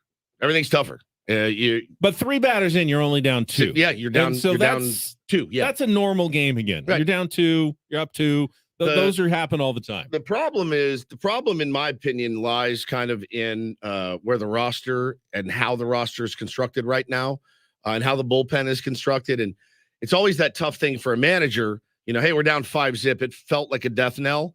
Manny hits that bomb. Man, you're right back in this game. There were so many things I looked at last night. Obviously, number one, I don't want a guy. If there's a guy in our lineup that you only feel comfortable with him bunting, I don't want him in the lineup. If you're going to do a safety squeeze in the fifth, by the way, with Austin Nola, Nelly Cruz on third base, just pull the ripcord there and pinch hit for Nola. If you don't trust him to try to hit a fly ball, if you don't trust him to try get a hit, he was at the time, he blooped in a double and he had walked. So, okay, fine. He's 1 for 1, OBP of 1,000. If you don't trust him enough in that spot to hit a lazy fly ball, then just pull the ripcord, get him out of there. He shouldn't be in there. And again, Bob said after the game, he called it. You never know. Sometimes guys wear one for their players. I thought the Juan Soto, we argued a little bit about the Juan Soto trying to steal third today. I thought that was not smart. And again, you can't prognosticate. You can't with any certain assuredness say, well, see, Xander got a hit. He definitely would have scored from second, because you don't know how baseball's going to play out. We talked the other day. I was kind of upset that Fernando Tatis Jr. tried to steal third, even though he made it, but that was with 2 outs in that game the other day. This was with 1 out. If there's a time to try to take third, it is always with 1 out, because if you make it, then you can score on an out. You don't force the guy at the plate to have to get a base hit. And with Xander Bogaerts at the plate, the way he's been going, he doesn't strike out a ton, but he hits a lot of fly balls. He's been making some outs. That score, I think Juan Soto's thinking that scores me from third. Xander's going to put it in play. we're going to tie the game if I can get to third. He doesn't even need to get a hit. That's the time I think you do take that chance, especially if you think you get a good read. Not like he was out by a mile. If Jose Ramirez didn't have his foot right there, he's safe. He makes it. Still out. He's still out. And now you got nobody on. Xander gets the knock again. Don't know that he's going to get the. Didn't we just talk yesterday? We like the aggression. We do. They've been going on the but base that's paths. dumb. And let me tell you why. If Tatis gets thrown out at third, guess what? Guess who do you have leading off the inning next inning? Juan Soto. What does Juan Soto do? He gets on base. So it's the risk reward there. Soto's in scoring position. You need to get him in. There's less than 2 outs. I understand you don't want to make the third out at third base. I understand that you don't want to make the first out at third base. I really don't even like making the second out at third base and not with the situation. But by the that game strategy, dictated. You're never going to send anyone. And he wasn't sent. He went. He wasn't, but you're going to tell everybody, well, don't ever try to steal again because we can't make an out on the base paths. It's always a risk when you go. That's not what I'm saying. It's always a risk. Yes, it is. But the game situation dictates how risky you want to be. And the game situation there tells me I'm the tying run. I'm in scoring position. There's no reason for me to go. I got to trust the guys behind me. So when would you go then? What's the score that you think is appropriate? Let's say I'm up 4. Let's say I'm down 4. Actually, down 4, I probably wouldn't. But so if I'm up 3, I'm up 4. You better be ahead. Yeah. If you try to steal third with less than 2 outs, I'm in scoring position. I mean, I really am. Or again, maybe if we are down 4 or 5, trying to mount a comeback, whatever. They throw it into center field. See, now throw it in that case, I'd say if you're down 4, don't go because you want to keep you guys need multi-run home runs. You need to keep rallies going. It's not worth risking it. It didn't I make think any down sense. 1 is the time where you do risk it because you increase your percentage of scoring. To second, maybe. Because then what are you? You are in scoring position. What are you at second? You're in scoring position. What are you at third? You're at third, also in scoring position. But you can score with an out from third. You make an out 70 to 80% time in baseball. You can then score on that out from third, whereas you can't score on that out from second base. You're increasing your chances hugely of scoring if he makes it from second to third in that case. But you just literally killed a rally as the tying run in scoring position. It's dead. It's over. Now Xander's got to start over. He gets a hit, but stranded at first base, I believe. So, I do like aggressiveness, but I like smart aggressiveness. I don't think that's a situation you run in. I just don't. I think you run them right out of an inning, and now you got to start over and try to grind for that run. You were right there. Xander gets that knock, you score, and I realize that might not have been the case. You have to see how that would play out, different pitch selection, et cetera, et cetera. That being said, I thought it was kind of a bonehead play by Juan Soto. And I thought it was kind of a bonehead move by Bob Melvin and the Padres to start Ryan Weathers yesterday when Yu Darvish was ready to go and your offense is hot. Go get the sweep. And then you reshuffle the deck and you look to tonight. And if Weathers sucks in the first against McClanahan, you know what, man? Let's see how it plays out. Because he sucked in the first against the Guardians. That was supposed to be the softer matchup. They scored 5 off of him. That's the best position to win. Curious sounds like we were going to lose either way with Ryan Weathers pitching. So why is Ryan Weathers pitching? Well, that's the big question. So you might as well give Darvish. I mean, you're either your choices are give yourself a chance at the sweep or give yourself your best chance at beating the Rays, buddy. And now we're instead of going, ooh, if we can steal this one with Weathers, then we can have Yu Darvish beat the Rays. We're 2-0.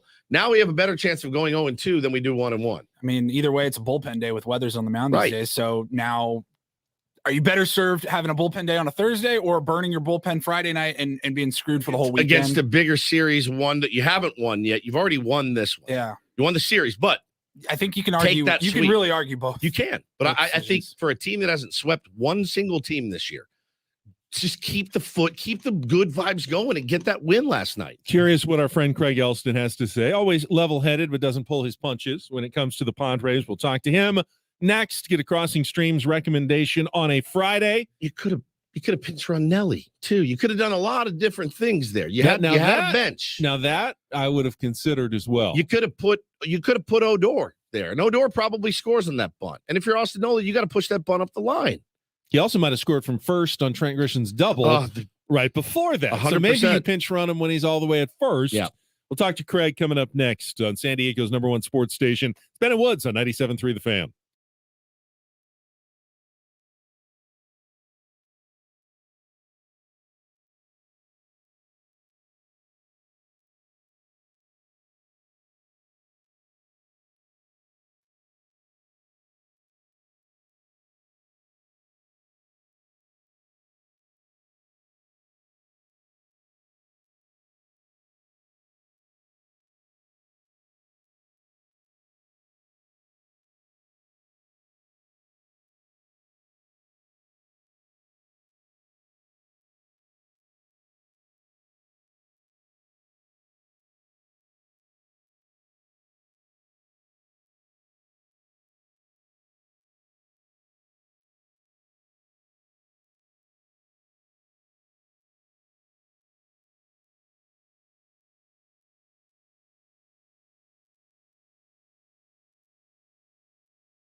This just feels very Friday-ish today. It does. It's been a blast. A Friday. We had Jay Mohr on earlier. Mark Grant's going to join us on a Friday on He our 9 nailed it o'clock in the hour. open. Jay Mohr, we already know what Mud's going to bring to the table. So much fun so far this morning.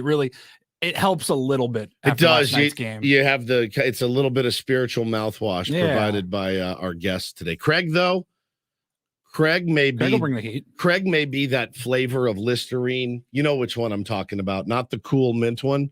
The medicinal the one. Paint thinner one. Craig, like the original. Yes, the one where you're like, it just stripped all the enamel off my teeth.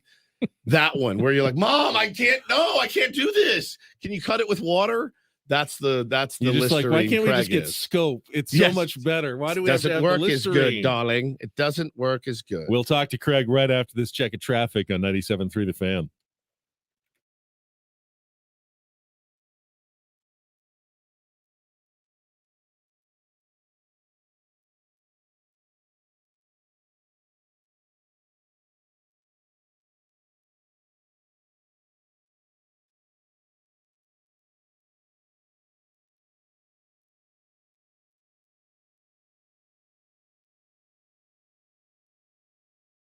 All right, let's go out to our premier Chevrolet of Carlsbad fan hotline, where we are joined by, is he Listerine or Scope?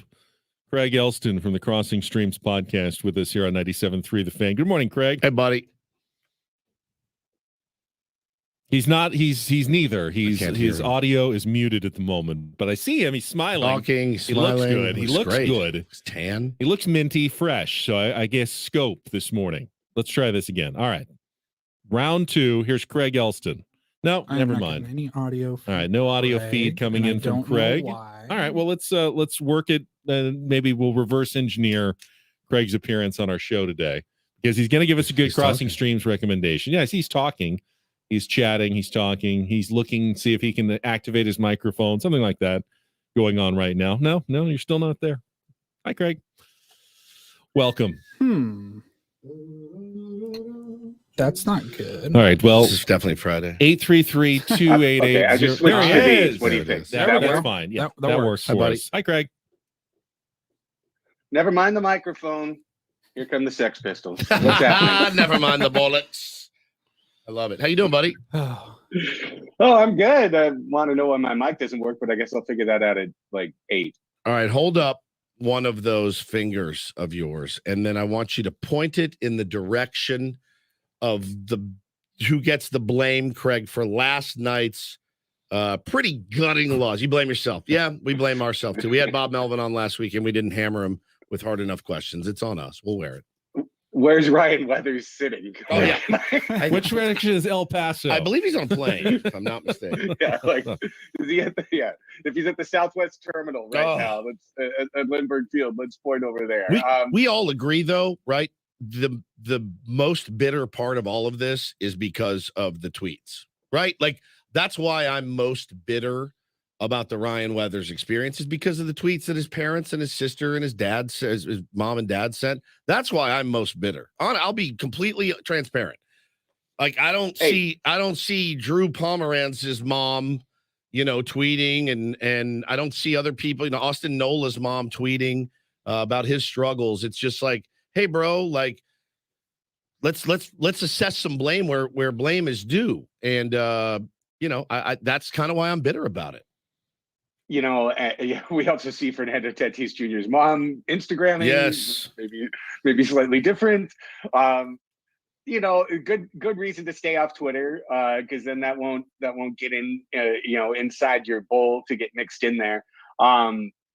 Weathers has yet to show much of anything to say that he's a major league starting pitcher, despite what mom and dad might say. And, look, mom and dad are supposed to stick up for their kid, and I understand that. But if you look at his track record, this is the kind of thing I like to do when I'm assessing someone. There hasn't been a level in the minor leagues where Ryan Weathers allowed fewer hits than innings pitched. Yeah. Which to me is the telltale sign of, do you have good stuff, right? It's strikeout standings pitched and it's hit standings pitched. If you can keep people from getting on base, and if you strike out people, you've got good stuff that's going to show in the big leagues. He doesn't have either thing. He also doesn't have anything you'd call an out pitch. He's got a pretty good changeup, but it only works when he's working it perfectly off his fastball. Otherwise, it's kind of a college baseball type changeup. Works the first time, doesn't work the second time. Time to go. Seth Lugo is coming back. Weathers is heading down, and that'll allow the Padres to reassert their greatest strength, their starting pitching, their run prevention. Weathers is kind of like the one leaky porthole in the cabin right now, but it's letting a lot of water in. So good thing that they've battened that down and sent him off to El Paso. The problem is there's still, 3.5 months left in the season. And if any one of the 5 guys goes down, it looks like Ryan Weathers is still the next choice to bring up and start more games. There's just no depth. And we talked about it earlier in the week in starting pitching in the system right now. It's probably something AJ is going to have to address at the trade deadline. Another thing he may have to address at the trade deadline without a lot of capital to spend. Let me ask you about the bunt. That's another thing that people have debated here, Craig, this morning. The safety squeeze with a slow 42-year-old base runner at third. To me, the pros, if you lay it down, you could score, and you stay out of the double play with Fernando Tatis Jr. Coming up next. No chance that you end the inning and you get your best bat up. So that's the positive. The negative, of course, is at best you're giving up an out for sure and killing any chance of a bigger rally at that point. And you got a slow runner at third, and it's just a dicey proposition to call a bunt there. Austin Nola has led us to this. If you could hit at all, then they're not going to call safety squeeze every time you come up with a runner on third, because they think that's literally the only thing you can do to get the run in. But Austin Nola has led us to this.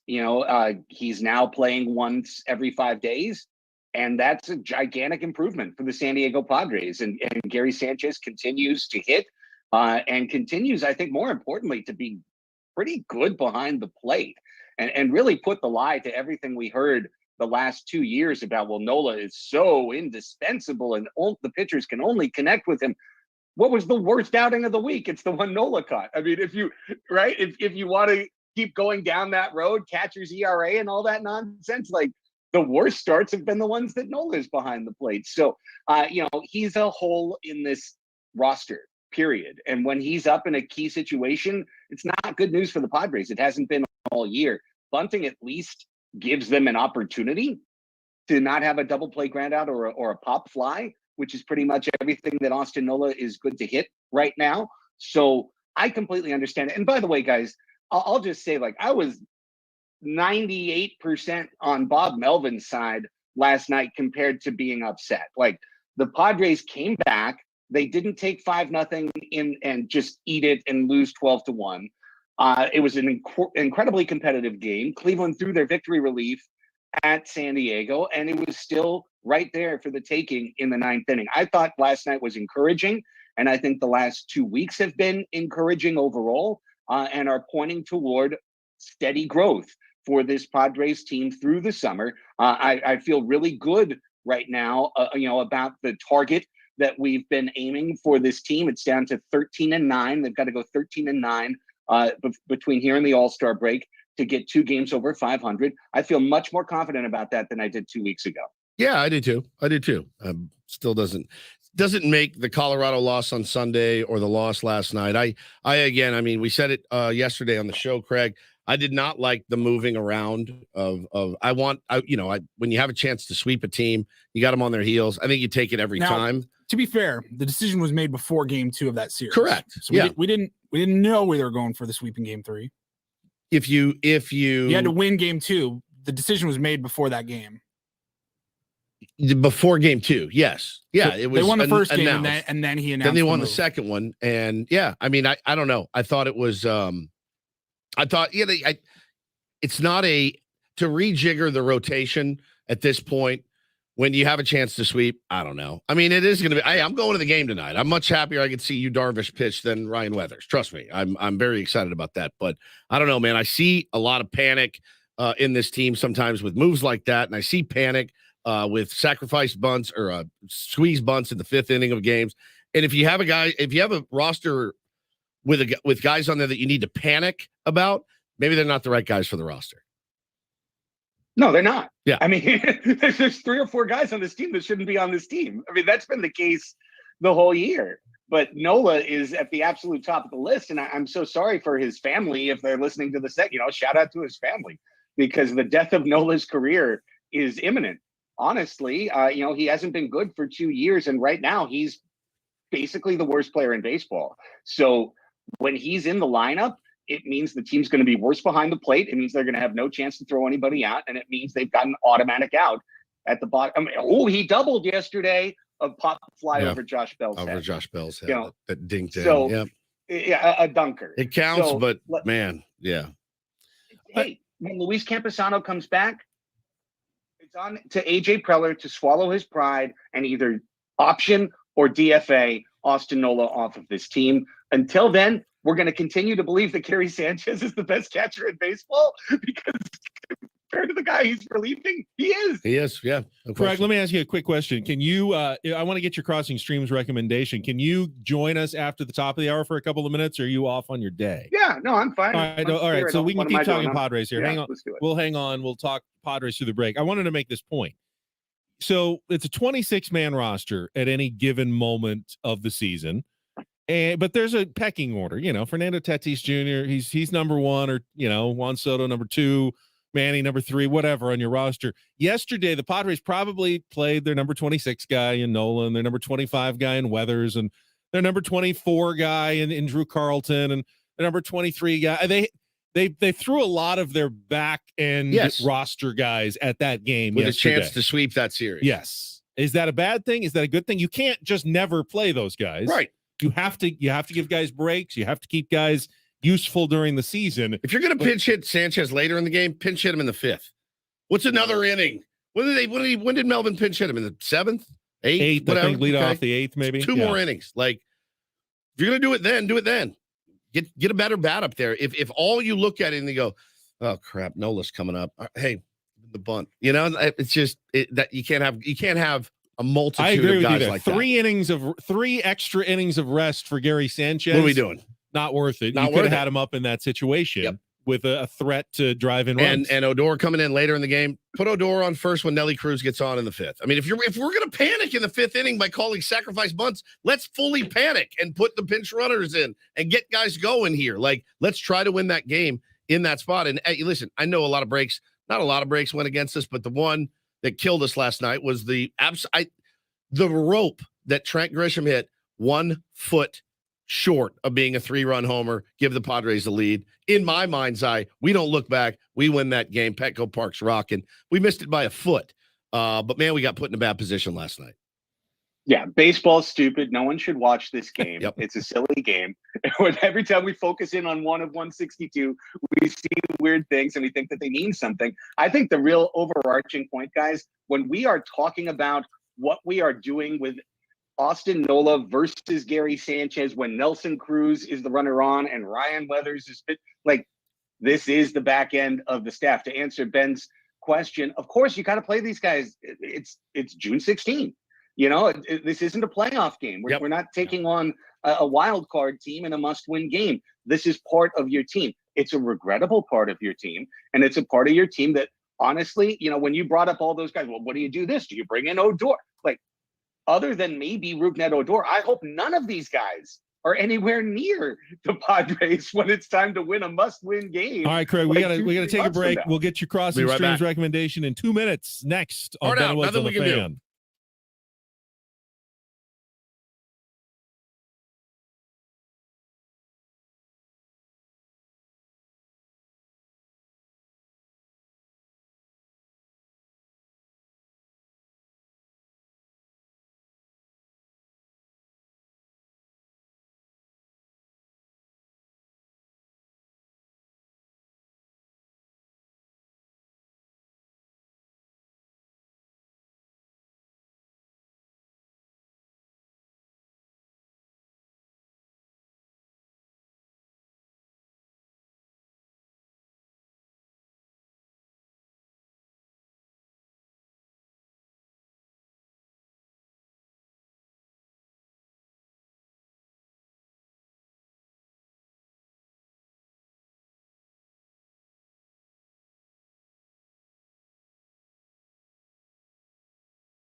Halfway home on a Friday, Ben and Woods, 97.3 The Fan. People were yelling at us in the chat because they said we cut Craig off. I said, we have a hard out.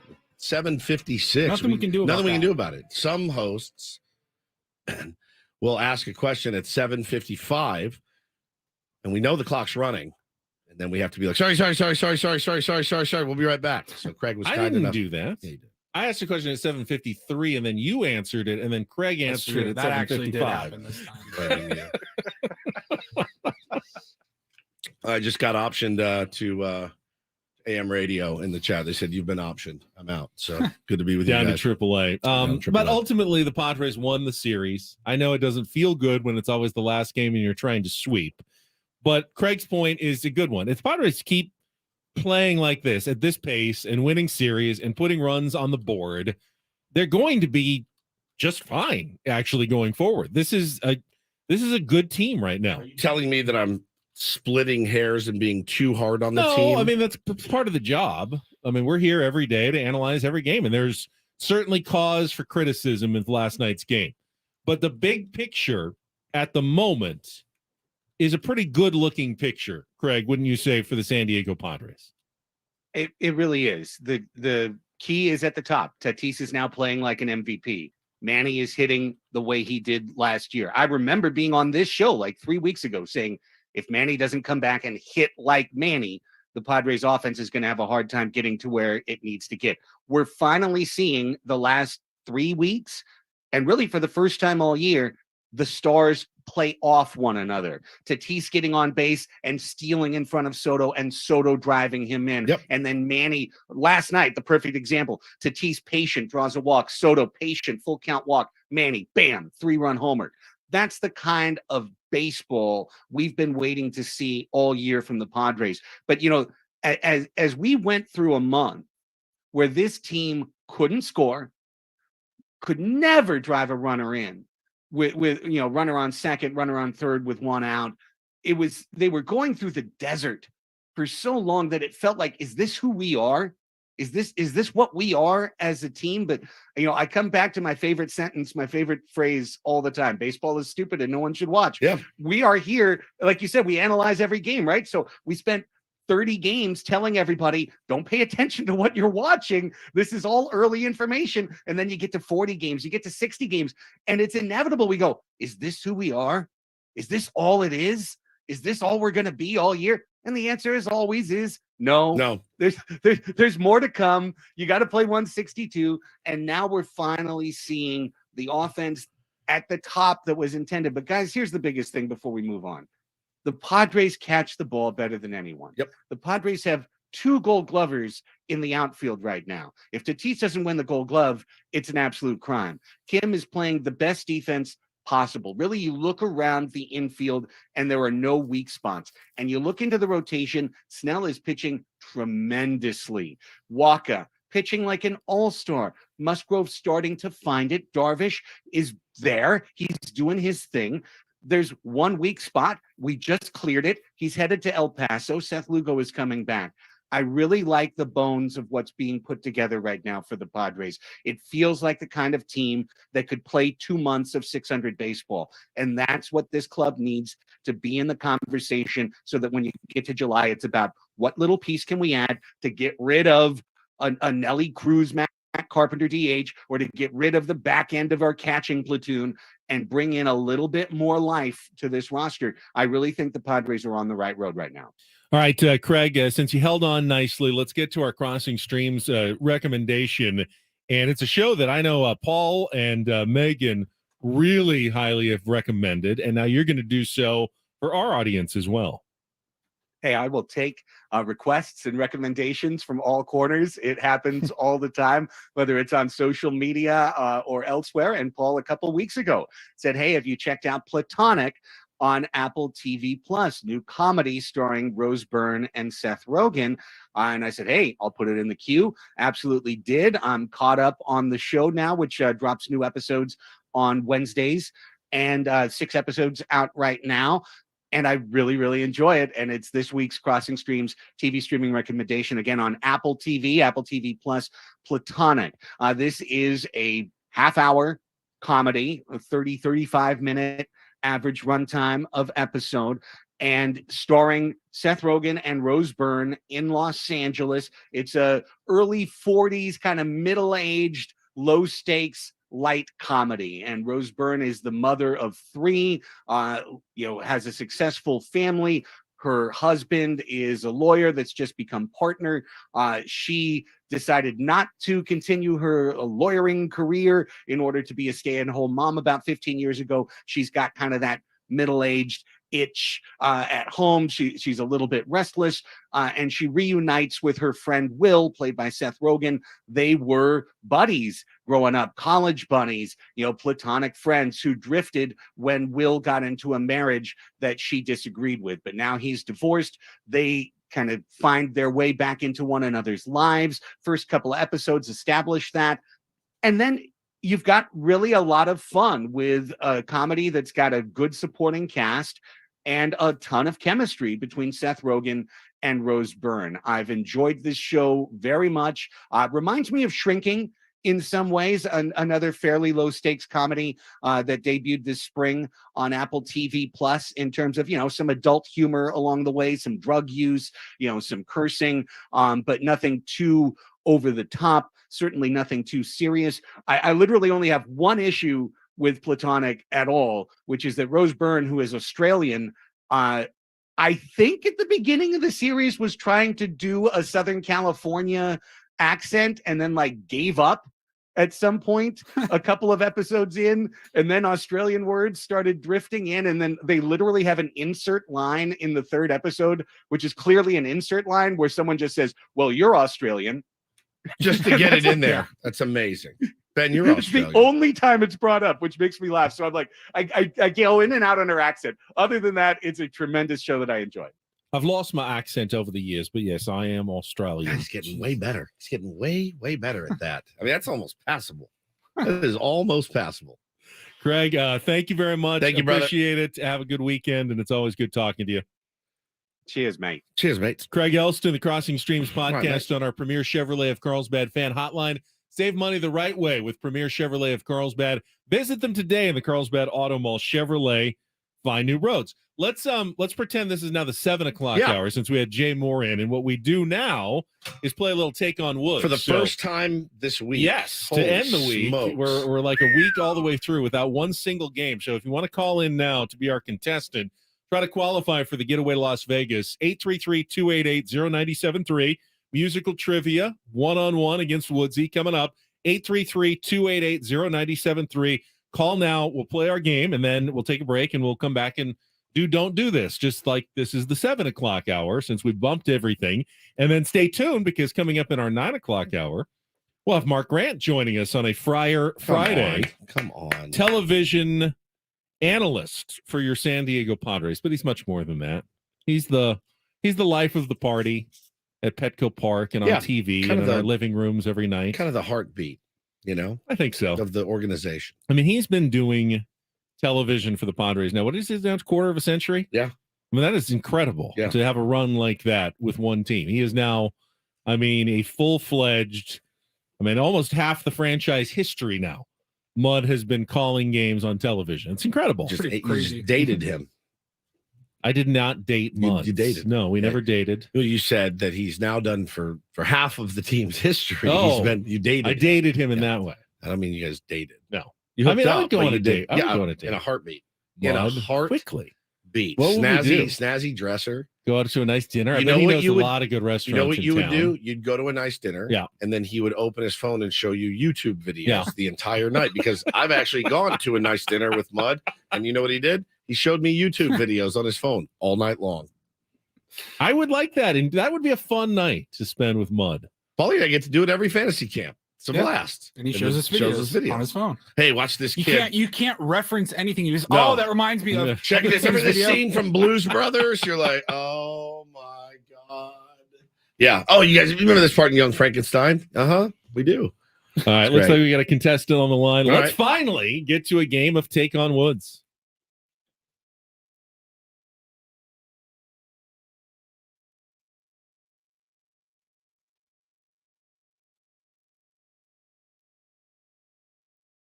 All right, let's go with Terry. You on the line? You ready to play today? Yeah.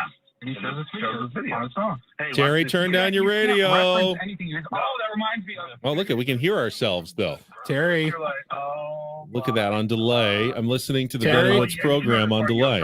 Uh-huh. We're still a few seconds away from introducing Terry though, so he doesn't know that I've just called on him to play Take on Woods. Hang on. That's God dang it. unfortunate.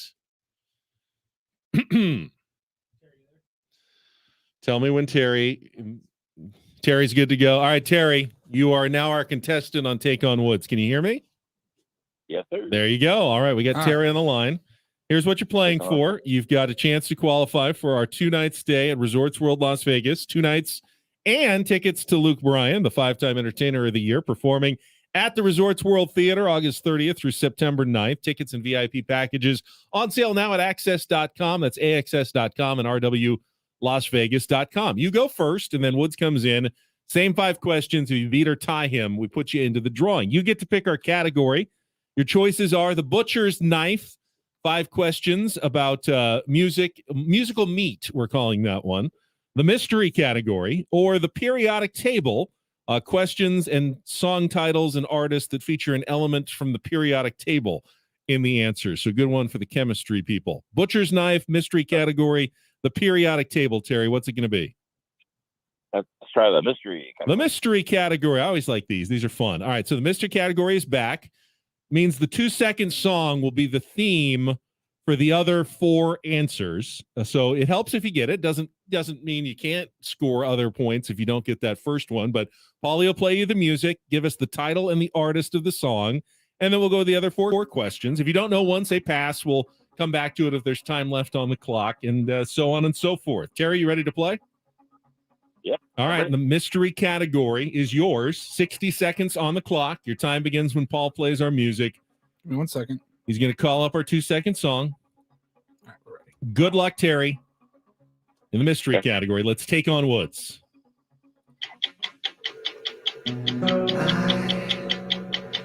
Hurt myself today. Got the Cure? It's not. Let's go on to the next one. Culture Club's breakthrough single was which song whose title asks a painful question? Oh, it is. Touch. A fumble for you? No. John Mellencamp sings Sometimes Love Don't Feel Like It Should in which 1982 hit? Mellow Yellow. Incorrect. Many artists recorded it, but only Scottish hard rockers Nazareth made which song with a 2-word title a hit in the United States? Love You. Oh, close, but no. Michael Stipe recently said that Nazareth song inspired which 1993 REM emo hit? Tough without getting the 2-second song there because it was Hurt by 9 Inch Nails, and then every answer had Hurt in the title. Do You Really Want to Hurt Me by Culture Club, Hurts So Good by John Mellencamp, Love Hurts by Nazareth, and Everybody Hurts by REM. So, Terry, I don't like your chances here unless Woods gets shut out. I don't think that's ever happened. I don't think it has ever happened. All right, so he is back from his isolation, gets the same 5 questions, same 60 seconds. Good luck, Woods. Paul, you ready to go? I'm ready. All right. Time begins when the music starts. Let's take on Terry. 9 Inch Nails Hurt. Correct. Culture Club's breakthrough single was which song whose title asks a painful question? Do you really want to hurt me? Correct. John Mellencamp sings Sometimes Love Hurts So Good. Correct. Many artists recorded it, but hard rockers Nazareth made which song with a 2-word Love title? Hurts. Correct. Michael Stipe recently said Nazareth's song inspired which 1993 REM emo hit? Everybody Hurts. Boom. 5 for 5. Oh, Terry doesn't have to feel bad. He wasn't that close, as he didn't get any. Correct, so. It was a mystery category. You had to get the first one. Yeah, he didn't get the first one, which made it hard. Ooh, it was if you were to get hurt, you would be able to kind of put that together. Everything maybe, was but going to you be didn't get the hurt first one, after and that. it's all downhill. I just got called up from El Paso. Good job. I'm back in the bigs. Good job. All right, we've got Don't Do This, an hour delayed coming up next. I've got Rob Manfred. I've got Conor McGregor in my crosshairs. What a story. Yeah, we got a couple, and we got some breaking news, actually. We can just share that now. John Morant, he's been a subject of Don't Do This on many occasions. suspended 25 games to start next NBA season for his latest social media video waving a gun out there. It's a lot of games. It is. Yeah. Some people thought it would be more, half the season. Yeah. 50, something like that. 25 is what John Morant gets. We got Don't Do This coming up next with Ben Woods on San Diego's #1 sports station, back after traffic here on 97.3 The Fan. Now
It's time for Don't Do This. What were you thinking? 3 stories from the world of sports that make us all shake our heads. Why? How many times do I have to tell you? I'm sorry, I fudged up, guys. You idiot, you moron. Dumbass. The apple sometimes does fall from the tree. Don't Do This Do not tweet that. with Ben and Woods I like a Nickelback song or two. on 97.3 The Fan.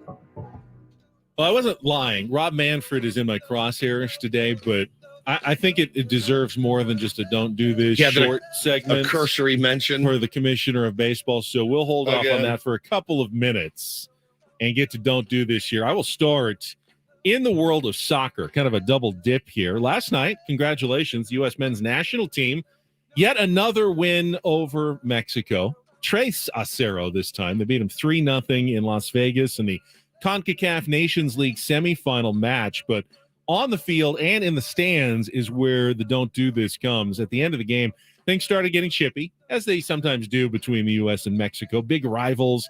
Red cards started getting handed out. But the Mexican fans in green in the stands upset with their team's performance, with what was going on. Who knows exactly what it was. They started doing what, unfortunately, too many Mexican soccer games have devolved into, and they were using an anti-gay, a homophobic chant. They stopped the game based on new FIFA rules. They won't tolerate that racist or homophobic chants in the crowd. Gave a warning, started the game up. There was like 15 minutes of stoppage time because of all the red cards and the stoppage. They played about 5 minutes of the stoppage time. The chant started again. They said, game's over. We're not playing. Just banged it right We're there. not playing the last 10. It's over. Man. U.S. wins 3-0. Very ugly. But the other part of it is that during the game, reports came out that the U.S. men's national team is going to today hire a new head coach. They've been looking for the last 6 months since Greg Berhalter, who coached them in the World Cup last year, wasn't brought back. So the report is that the new coach of the U.S. men's national team is going to be Greg Berhalter.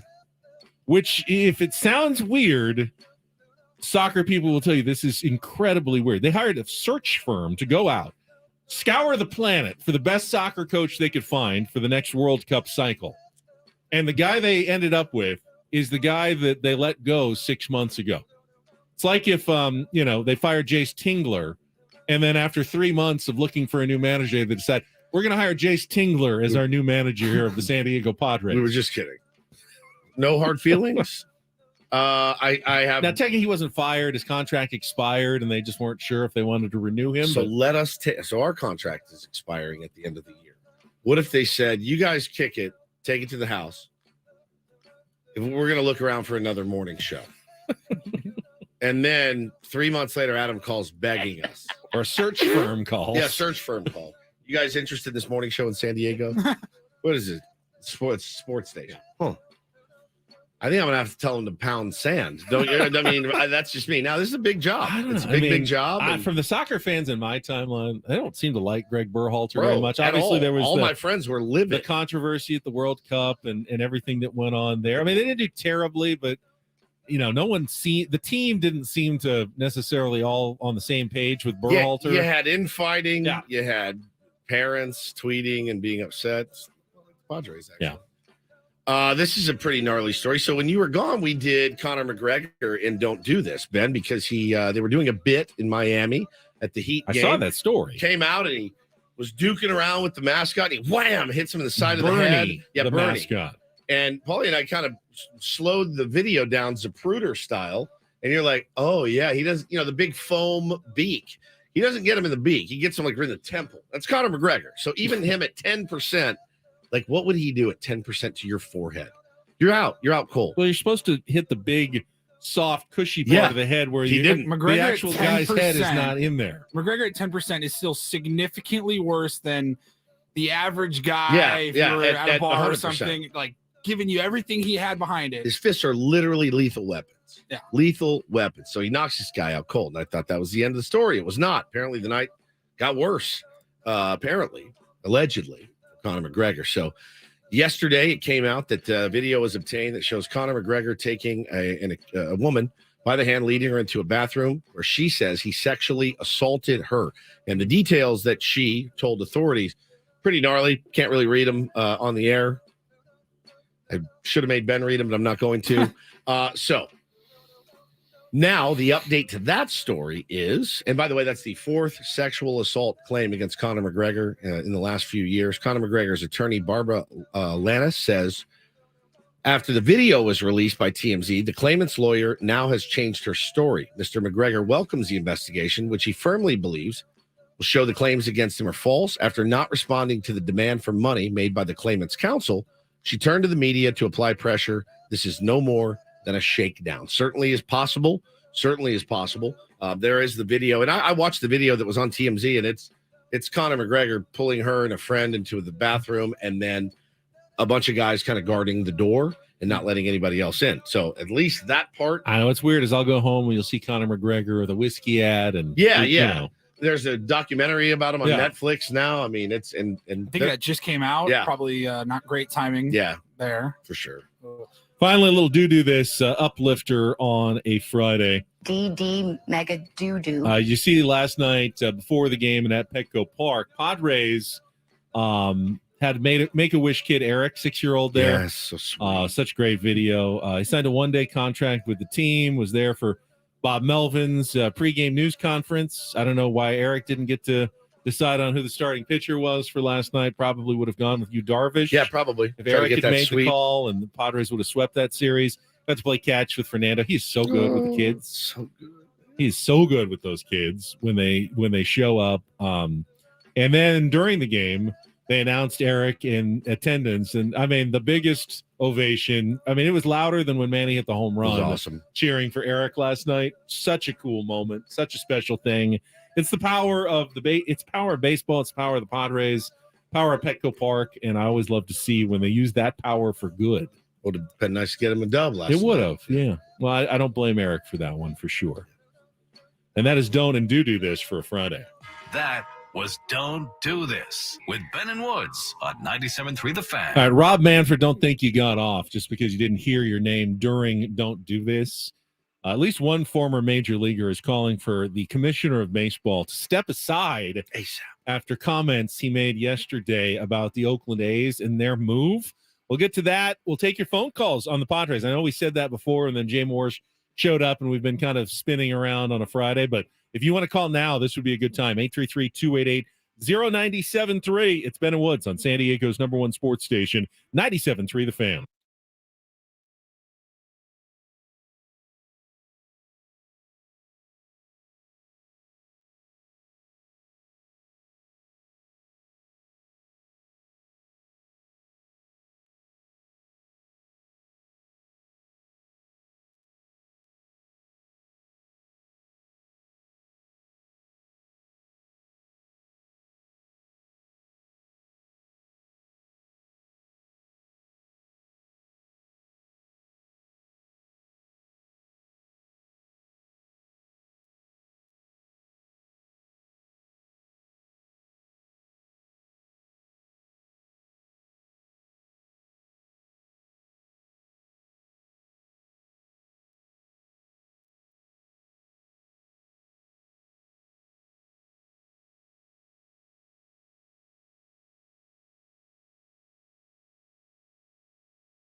This hour on 97.3 The Fan is brought to you by South Norte Tequila Cocktails. Savor South Norte, Mexican-inspired premium tequila cocktails made with real tequila and real juice.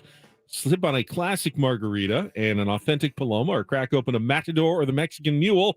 Pick yours up at Stater Brothers, Ralph's, Costco, and more. I don't think Rob Manfred can help himself. Just to not be a smarmy stick his foot in his mouth. PR again. word. I can't say that. Right. Roger Goodell set the bar pretty high as far as being like dirtbag of a commissioner. Now he does. He's also one of the best in the world at their job. Like, right. What his job is to be the mouthpiece for the owners. He's the best. Make them money. He's very, very good at what he does. Roger. Very Goodell. adept. But he's a dirtbag and he sucks. Yeah. But he knows how to play. Rob Manfred says, "Oh, really?" He knows how to play the game, and Rob Manfred just can't quite get it right. Have his comment that has drawn the ire of many around baseball, including one former player says he needs to go right after this check of traffic. He's got to go. The fans. He's got to go. Go. From the premier Chevrolet of Carlsbad Traffic Center, part of the Premier Auto family, here's Kelly Danick. Traffic is sponsored by Premier Chevrolet of Carlsbad. Got a collision on the westbound 8 right before College. Those vehicles are over the right shoulder. And watch out for a stalled vehicle in the center divide on northbound 5 just before Claremont Drive. Coach Quintero and Joe Musgrove's choice. They're a different kind of dealership looking to be a solid community partner and deliver excellent service. Premier Chevrolet of Carlsbad. Chevrolet finds new roads. I'm Kelly Danick with Ben & Woods, San Diego's #1 sports station, 97.3 The Fan. So Commissioner Rob Manfred had a press conference yesterday. I guess it was previously scheduled, but obviously a lot of the questions ended up being about the Oakland A's and what looks like an impending move to Las Vegas. It's down to basically there's nothing standing in the way now. The Nevada legislature has approved it. The governor is going to sign it. The owners are going to rubber stamp it. And whatever the timeline is, the A's will be the Las Vegas A's in the next few years, and they're going to build a stadium right there on the Strip where the Tropicana Hotel is currently standing. The headline of the story is Commissioner feels sorry for A's fans in Oakland, because he did. He said that. I feel sorry for the fans in Oakland. I do not like this outcome. I understand why they feel the way they do. I think the real question is, what is it that Oakland was prepared to do? There is no Oakland offer. They never got to the point where they had a plan to build a stadium at any site. All right, so if he left it at that, whatever. That's what we expect. The Oakland mayor begs to differ, Woods, says, we were like at the 2-yard line. We got it right here. Okay. Oakland mayor was reached out to by Casey Pratt from ABC7. And the quote was, "This is just totally false. There was a very concrete proposal under discussion. Oakland had gone above and beyond to clear hurdles, including securing funding for infrastructure, providing an environmental review, and working with other agencies to finalize approvals. The reality is the A's ownership had insisted on a multi-billion-dollar 55-acre project that included a ballpark, residential, commercial, and retail space. In Las Vegas, for whatever reason, they seemed satisfied with a 9-acre leased ballpark on leased land. If they had proposed a similar project in Oakland, we feel confident a new ballpark would already be under construction. Oakland showed its commitment to the A's, and that is why the A's belong in Oakland." So bottom line, Rob Manfred is probably lying through his teeth, but I will grant him that he's doing his job when he's lying through his teeth. His owner wants to move. Yep. And the other owners seem to be okay with it. So he's got to push it through. It's his job to figure it out, push it through, take the heat, and then lie about it, at a podium when he's asked questions. Yep. That's his job. It's distasteful. It's gross, but that's what he's supposed to do. Where he can't help himself, where he goes over the line, crosses it, and becomes the smarmy Rob Manfred who once called the World Series trophy just a hunk of metal, is when he was asked about the reverse boycott that A's fans participated in, and that everyone seemed to think was pretty cool moment. A's players talked about it, said, hey, one of the coolest moments of my career, getting to see that intensity, that passion again from A's fans who showed up at the Coliseum, despite how dismal the season is, how dismal their stadium is. And here was Rob Manfred's response. June Lee tweeted this out. We've had June on before. Quote, "I mean, it was great. It's great to see what this year is almost an average Major League Baseball crowd in the facility for one night. That's a great thing." And I may be adding some of the smarminess to it, but not much. That is a smarmy quote by Rob Manfred, insulting really every A's fan who took the time to buy a ticket to go and show their support for a team. Almost 30,000 people who showed up for your product, your game, to show you how much they loved your game and loved their team. And that was the response he had. Oh, it's basically an average crowd everywhere else, and that was the best you could do. And once again, the onus gets put on the fans. And just like it did here, and just like it did there. And what so many people don't understand is that John Fisher, that's his name, John Fisher. Yes. I'm going to use a story that was told to us by somebody whose name I will not reveal, but knows Dean Spanos extremely well. Oh, yeah. And at dinner one night, Dean Spanos said to this person, I don't care what happens. I want to go to L.A. I can be a big shot in L.A. That was a quote. Dean, it's not going to work. It's not going to work. I want to be a big shot in L.A. That's what he said, his quote. We could have run some sort of fundraiser and raised a gazillion dollars and said, here, build it. We will come. And he would have said, no, couldn't get the red tape. There would have been an excuse. It was in his mind. He was going to do it. No matter what, he was going to push it through. And the same goes for John Fisher. You think John Fisher would rather live in Oakland, or do you think he'd rather live in Las Vegas and be a hot S in Las Vegas? He's got it in his mind. That's what he wants to do. He owns the team. He's within his rights to do it. Doesn't mean he's not a scumbag. And the excuse is the same. It's the fans and it's the stadium. Oh, well, Qualcomm Stadium was falling apart. It was trash. That was true, as is the Oakland Coliseum, falling apart and trash. But why is that the case? Yankee Stadium isn't falling apart. It's not trash. You know, Fenway Park has been around for a century. Not trash. Why is it not trash? Well, those teams and those owners have invested in their own product. Peter Seidler has invested a ton in keeping Petco Park. Petco Park opened within like 5 years of Chase Field in Arizona, which is kind of falling apart. And they're looking for a new ballpark because they haven't kept it up. They haven't put the investment into it. Petco Park gets better every year because the Padres care about it. Yep. And they want it to be better. John Fisher never wanted the Coliseum to be better. He wanted it to be as bad as possible, just like Dean Spanos never put in new video boards, anything to improve the experience. You know why? He wanted it to look as bad as possible. So then they could point at that as the excuse. Well, we have to move the team. We have one of the worst stadiums in the league. Well, you do, but whose fault is that? It's your own fault. It's because you didn't invest in your own team and your own product over the years. You didn't invest because the fans didn't fix the plumbing. Yeah. Yeah. You know, and also the fans didn't trade Matt Olson. The fans didn't trade Josh Donaldson. The fans didn't trade on and on and on and on and on and on and on. The Matt Chapman, the list goes on and on and on over the last 20 years. Fans didn't do that. And you put those guys there and you pay them, that young, brilliant core that you had drafted and developed. The fans are going to come because you're in the playoffs every year. We've seen 55,000 in that stadium during the playoffs. We've seen it. What sucks the most about, I think, what Manfred said about the A's fans yesterday. I know some A's fans. I know Bay Area fans in general. They are good fans, good baseball fans. They were good football fans. They were good football fans as well. Now, I know a lot of people here when the Chargers left said, I'm done with the NFL. Sure. When my beloved Sonics got relocated in 2008, I said, I'm done with the NBA. I've come back a little bit, but mostly just whatever's on, you know, I'll see the big matchups. You're waiting for a Vegas team. We know that. Pretty much waiting for a Vegas team. But Vegas, volley But Vegas. I just said, I'm done.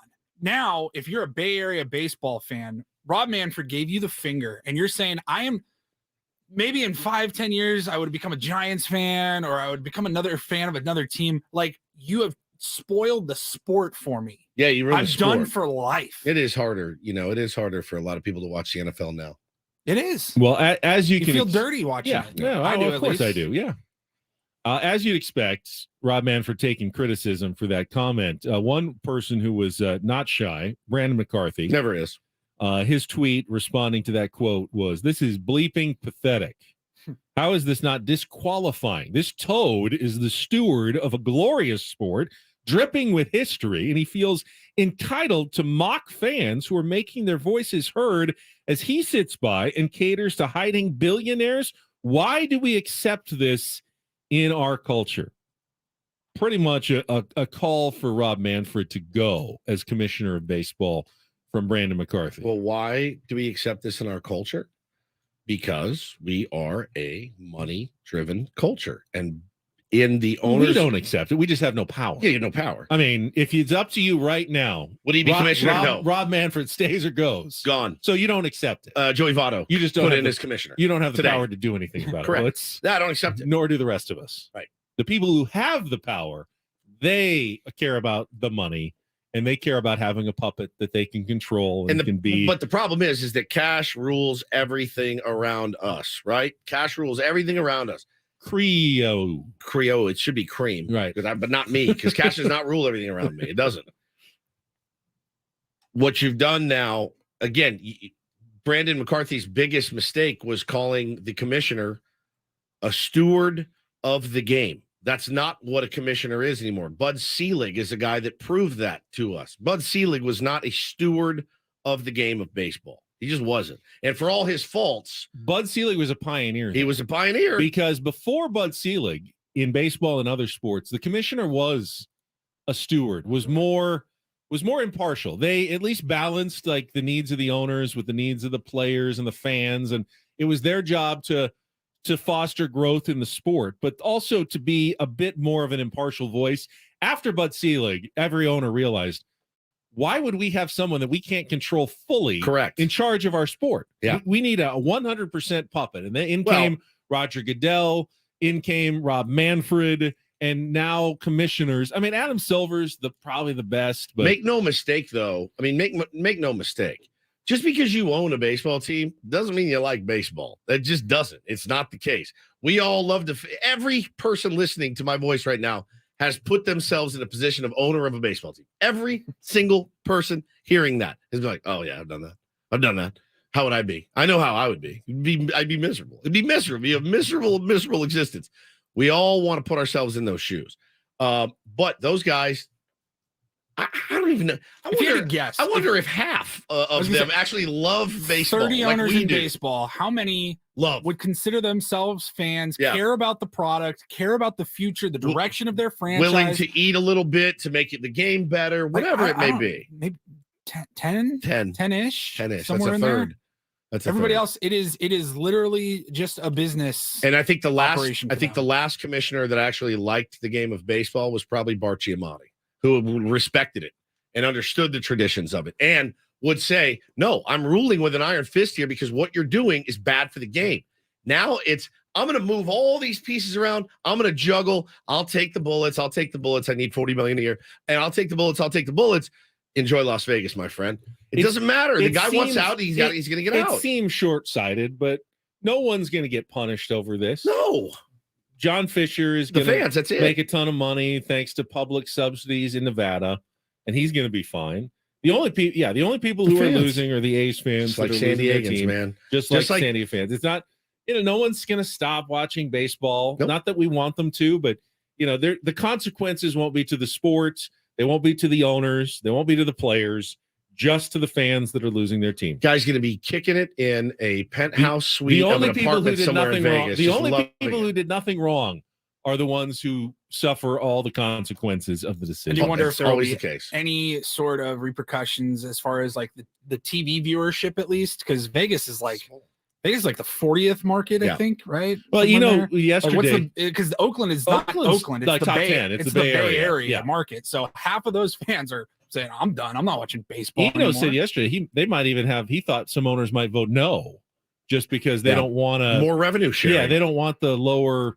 But have they'll to share revenue with Las Vegas because it's a small TV market. But the now. funny thing is all those owners, you know how they'll pitch it in the public? This is bad for the game. This is bad for baseball. Oakland deserves the A's. That's not what it's about. Those guys are like, you're taking money out of my pocket. They'll for work your behind the scenes, Yeah. and they'll have to take in order to move. They're going to have to take a lower share or Yep. something like that. All the owners will get theirs in the end, and the fans will be the ones left holding the bag. As we always are. As we always are. Reminder that we feel very lucky to have Peter Seidler as the owner. 100%. And even though it doesn't guarantee you a World Series title or even a 500 record at this point in the season, you do still feel like Peter Seidler cares about the game, cares about the fans, cares about the team. I mean, the hunk of At this metal. point, he's one of the 10 for sure. If that's what it is, I don't even know if it's 10. You feel like he's one of them. The hunk of metal comment just sent me when he said it years ago. When he talked about the World Series trophy, and then, listen, at the end of the day, it's just a hunk of metal. That sent me over the edge. I mean, I don't know. Like, that was something that people should have looked at right then and there and said, all right, it was a flippant comment. You're not going to fire a guy over a flippant comment, but let's keep our eyes peeled on this SOB. And I think a lot of people have. If you've never had a chance to listen to the Dan Le Batard interview with Rob Manfred, do yourself a favor today and Google that. You want to hear a guy get pantsed on live television? That's what Le Batard did to Rob Manfred. And frankly, he deserves more of that. He really does. He's the worst commissioner of my lifetime, by far. Not close. Not close. Trying to think of all the ones I've seen and remembered. Once I started knowing baseball, what a commissioner did when I was 13, 14, I've seen some good ones. I've seen some bad ones, but they are progressively getting worse. I've pretty much only known Bud Selig and Rod Manfred in my lifetime. It's progressively Not worse. great. So, but again, what is the bottom line? The bottom line is the bottom line. That's what it is. It's all they care about is the cash, not the future of the game, not to be a good steward of baseball. That's all they care about. The ultimate job, though, of a commissioner, while it is the bottom line, is you're also supposed to be kind of the PR steward for your sport as well. I mean, look at Jay Monahan right now. Look at Jay Monahan, the commissioner of the PGA or whatever his title is. He's up there just 96 to the ribs every day for the goodness of nothing else but cash. Rob Manfred should be the one who's making an angry phone call behind the scenes to someone who says a quote like Rob Manfred says. 100%. He's the one who quietly calls an you? owner and goes, Joe, I can't believe you said that. How dare you? This is not good for the game. I don't want to hear that coming out of your mouth again. We know it's all whatever, but you don't say anything like that. He's the one who should be stopping other people from doing what he does. I know. He's saying it. He's an embarrassment. He's been an embarrassment since he took office. He's got no business in that position. He's over his skis. He always has been. And he has no idea. The worst bedside manner of a commissioner I've ever heard in my entire life. How do you F this game up? How do you do it? The crazy thing is the owners could find 1,000 other people who would do the job for a fraction of what they're probably paying Rob Manfred and do it better than he's doing and still be puppets and still be what the owners want them to do. Why they accept Rob Manfred and pay him as much as they do, I have no idea. I really don't. We interviewed Rob Manfred once. Yeah, it was like the second day of our show. We weren't quite equipped yet to do the Dan Le Batard style interview. We're still not equipped to do the Dan Le Batard style interview. If I was able to get Rob Manfred on the show, how would that go from your guys? We both probably just go, I don't know.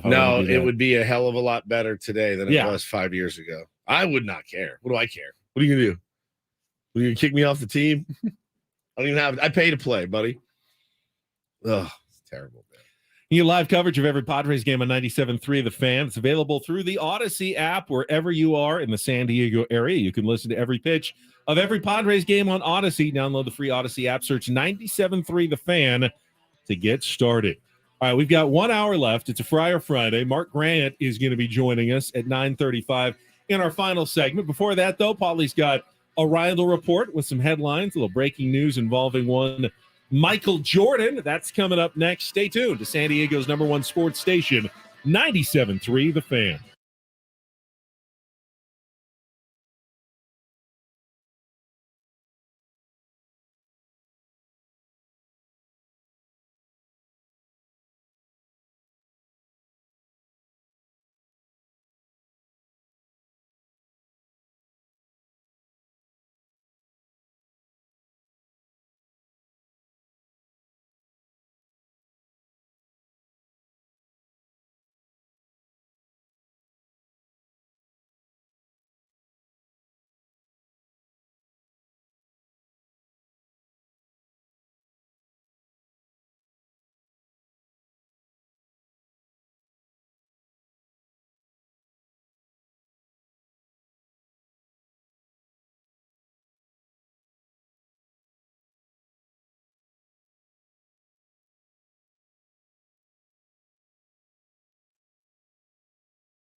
Can I, for just a moment, since we've talked about everything we've disliked about the game yesterday, the decisions we disagreed with, can we take a moment to appreciate Ha-Sung Kim and what he continues to do? Little things, God, the it's fun to hustle. watch, man. He is the scoring from the first of all, the taking of third on the sacrifice fly, sliding right through a broken bat to get there. I mean, that was a play, Woods, where you've got a runner, you first and second, fly ball to right field, and the runner tagging from second to third. Ha-Sung Kim has to make a really good read right there. I mean, to decide when you're following up behind the runner. You know how many times I've been thrown out of that? 100 Have in you? my whole life. Yes, it's like the hardest base running thing to do. You're like, should I go? Should I go? Gets to second, Is he going? Gets Is he to really third, going? slides in there, scores from second on a dribbler to the infield. The awareness. I mean, he's got such good base running awareness. Obviously, he's one of the best defensive infielders in all of baseball. And offensively, he's not hurting the team. I mean, he's certainly not an all-star, superstar type slugger, but he gets a hit or two here or there. He's helping the team. He moves the line along from here or there. But everything else that he does has been very valuable to the Padres this season, and he almost won that game for the Padres last night just with heads-up base running and being a smart, heady baseball player. He's a good-ass baseball player, man. Yep. He's got a really, really high baseball IQ, a very, very high baseball IQ. And, he makes plays like that all the time. He's one of those – we're seeing it. And I feel bad because like with Manny and his defense, you just get so used to it. It's just like, just made another backhand play on a 104-mile-an-hour liner that, two hopped him and he picked it, no problem, and threw a strike across the diamond, right, hits Crony right in the chest. We see it all the time with Ha-Sung Kim. And we just gotten used to it. So he doesn't get the, publicly lauded, mostly because he's not the offensive force that, Manny can be. But Ha-Sung Kim is just as valuable as it gets. We said it yesterday. He's valuable as it gets. I think he's now tied for the team lead in steals. I think Fernando caught him last night. But by the way, one of the better 0 for 2s you're ever going to see from Fernando Tatis Jr. Didn't get a hit, but walked 3 times. I love the patience we're seeing. Made another couple of terrific defensive plays. I mean, plays that guys who have been in right field for their entire career would have no chance of making. The one in foul territory, it was a nice jumping catch, the one he went back. That was a very good play. The one in foul territory that he made running toward the line, I thought was remarkable. He kicked it into like Usain Bolt overdrive speed, and I was terrified because he might make this catch, but he is going to slam into the railing at 35 miles an hour, and he's going to hurt himself. But no, he gets to the railing, puts the brakes on, and essentially almost makes it look like a routine catch over right. I mean, it was a remarkable catch by Fernando Tatis Jr. last night. Yeah, in a series of remarkable plays that he continues to make out in right field. Again, you look at it and go, man, that's such a solid move by the Padres to get him out there. So many people thought it was going to hurt his value. I think he's been incredible. And now it's got me questioning. It's got me questioning. Well, I know center fielders that hit a lot and hit for power and are fast and play great defense. I know they don't grow on trees. I'm going, do I really want to move Fernando out there? Or do I just want to look at this and say, this is where you are, kid. This is your position. I think for this year. I think for now you leave him out there for this year. But if you had to, if Trent Grisham goes down and you can't play him anymore, he's our center fielder. I think you give him a week or two, he'll start playing center almost as well as he's been playing right field. I mean, the adjustment to right, he had spring training that a couple helped of weeks him, ago. Eno was talking about that, and he goes, center field is the premier position. You want a superstar player with superstar player ability in center field. You can find a right fielder. Yeah. But I don't know that move needs to be necessarily made right now. But I would say in the offseason, it would not surprise me if Tatis is your well, you leave your options open. If you can find a first baseman who hits, you can find a right fielder who hits, and then you can move people over as necessary to add to your lineup without really hurting your defense too much. He's playing it so well, though, at such a high level, and has settled in. And again, seems to be very happy. Given off season, there's any reason to believe he wouldn't do that in center? None whatsoever. And I think now he is finally in that headspace of, I'm an outfielder, and I'm going to do what's best for the team. And he has, and he's hitting different positions, and he's playing different positions. And let's prognosticate 12 years from now, whatever it is, 11 years from now, he's gonna be back in right field. Tatis's Padres career, what positions will he play games at? Ooh, it's a good question. So I don't know how many he has at shortstop. It's not a ton, but he's got games at short. He's got games in center. He's got games in right. Don't put DH in. But as far as on the diamond, how many will he actually play? I think if he, over the 14-year career, my guess is 4. The majority of them will be in center field eventually. That's my guess. Yeah. Yeah. I don't think he's going back to shortstop. I know there was talk, hey, Bogarts could slide over at some point and Tatis could come back to short. I don't necessarily see that happening. So far in 321 games played in his career, 242 at shortstop. 9 in center field, 66 in right field. Okay. 3 DH. So it's 242 at short. I say it just because it's hard to find a good center fielder. It is. I don't know that Trent Grisham is going to be on this team for another 8 years because he just doesn't hit enough. And instead of having to go sign and another premier center fielder and pay a ton of money, it makes a lot more sense to just move Tatis over, whether it's this offseason or the offseason after that. Eventually, that's where he's going to be. And I could see him out there for, 7 or 8 years. Why do you have to have a superstar in center field? You don't have to. I think it's just the more valuable position of the 3 outfield spots. I think if you have a guy who can play he's your captain, top-notch defense and hits in center field, though, you can go and find someone to play a corner outfield spot a lot easier than you can find someone who can be productive and play center field at the same time. Padres found a great defensive center fielder. He can't hit right now, or maybe ever again. They don't the game for us last night. He gets one every now and then. He does. He does. I mean, if he could get one every 3 games, I mean, just 5 a little bit more, I would be fine with Trent Grisham out there.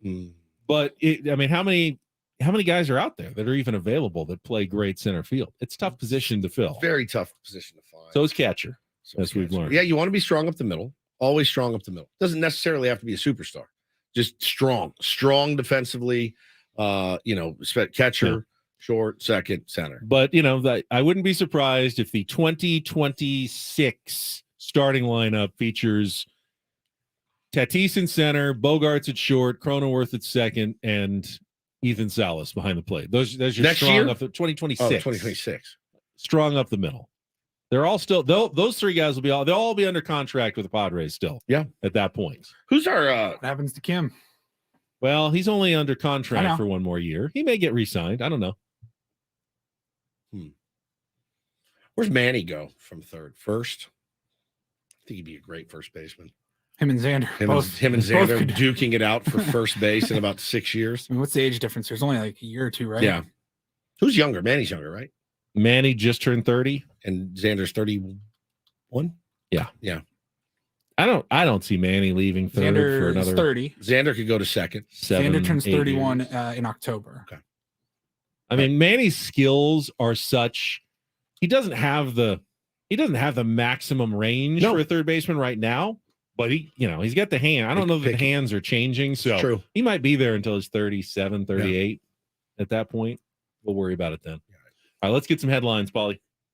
And get things started here with our today's edition of the Reindl Report. Now tuned into the greatest.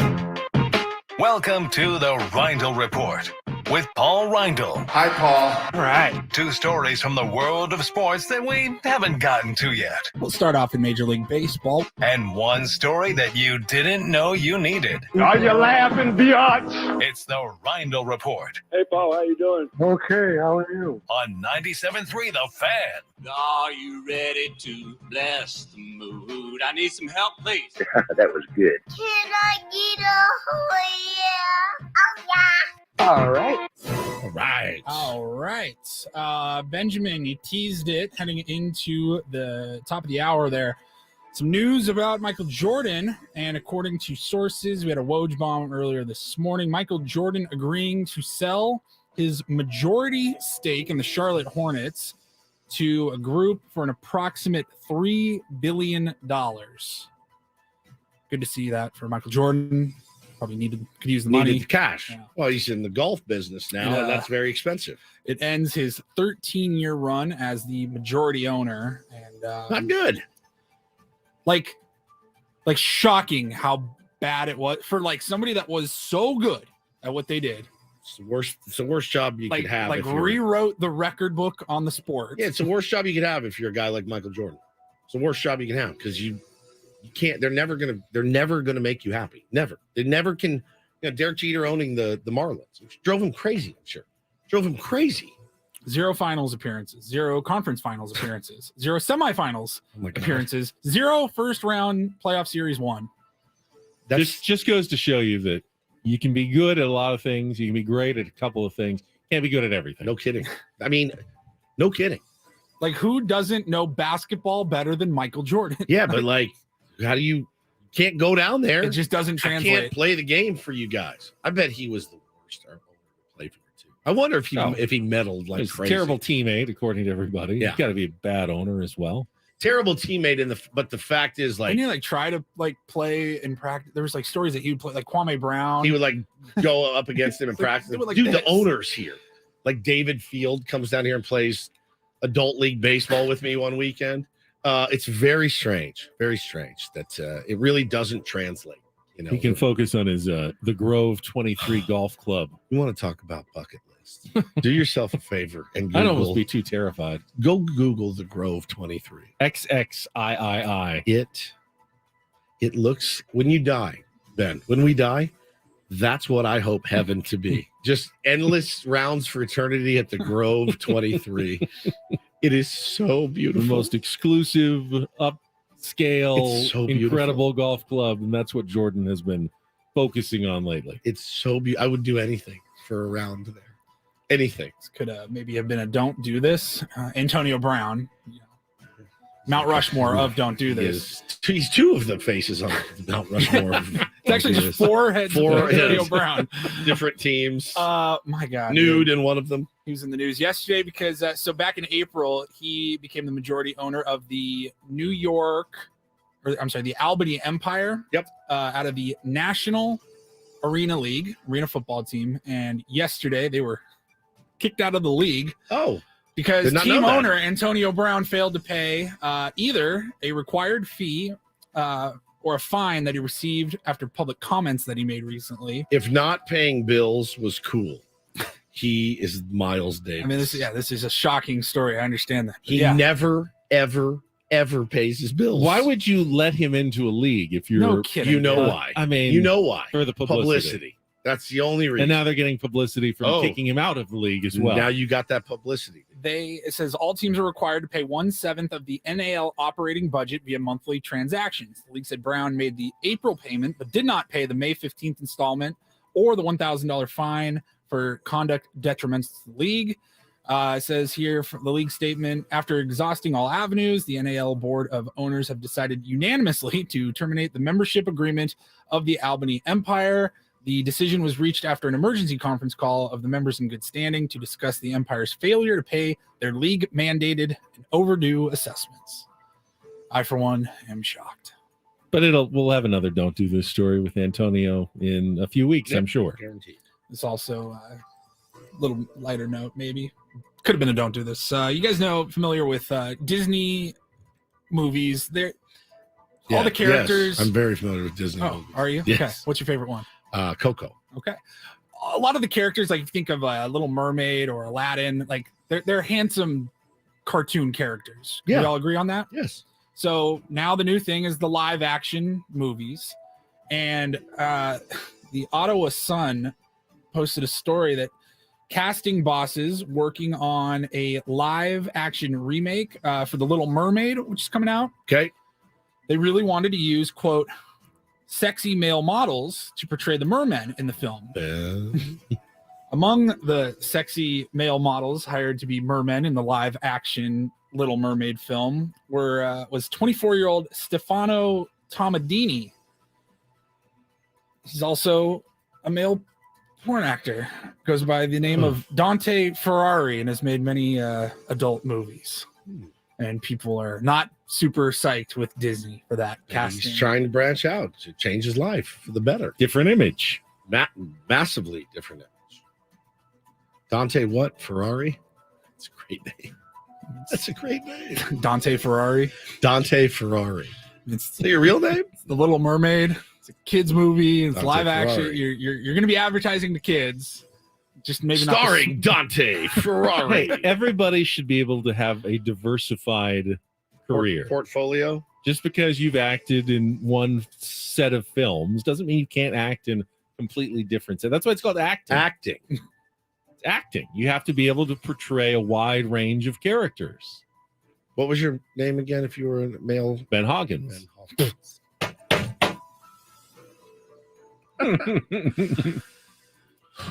Thank you, Paulie. Ben Hoggins. You're So welcome. we got Mudcat at the bottom of the hour. When if you're of mine and Woods' age, I distinctly remember watching Saturday Night Live in college and losing it when Jay Mohr would come in and do his Christopher Walken impression on the show. One of my absolute favorites. He actually did it for us in studio. It's incredible. A couple of hours ago. Paulie's some highlights. He's just kind of condensed it all Condensed into the very best of Jay Mohr from this morning. We're going to play that coming up next. We had Christopher Walken. Yeah. Colin Quinn. Yep. Al Pacino. Brilliant. It's so Tracy funny, man. Morgan. Tracy Morgan. Yeah. Have that for you coming up after a check of traffic here on 97.3 The Fan.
All right, Tampa Bay Rays coming to town tonight. I've heard they're good. 50-22 is not a bad record. That is pretty solid. Have very little to complain about if you're a Tampa Bay Rays fan. There aren't that many of them, though. Attendance is quite poor at their games. Sure is, man. Got a kind of a dismal ballpark that's been around for a long time, indoors. Just split a series with the Oakland A's, by the way. 1-2, lost 2. I think it's my turn to set our over-under. We haven't had an over-under wager all week since I'm I down was off. $70 to you. I'm on a hot streak. I think I was down 10. I think I've won the last like 8 in a row to get up to 70. So for the series upcoming this weekend, I will set the over-under just on Padres wins at 1.5. So basically you're trying to decide, will the Padres win the series or lose the series against the Tampa Bay Rays? I'm going to take the over. We're going to win series this win. All right. Series. I would gladly lose that $10 bet 100%. to you. In fact, if you give me $10 right now for that, you would. I would buy that from you right you're now for $10, and I would too, easily buy so. that because you know what, a series win this weekend to me means that the Padres are back. Yeah, it'd be their third series win in a row. This one would come against a team that there's no question, they're a playoff World Series contending team. And it would continue the momentum they've been building over these last couple of weeks. Offensively, there's been some stumbles, obviously.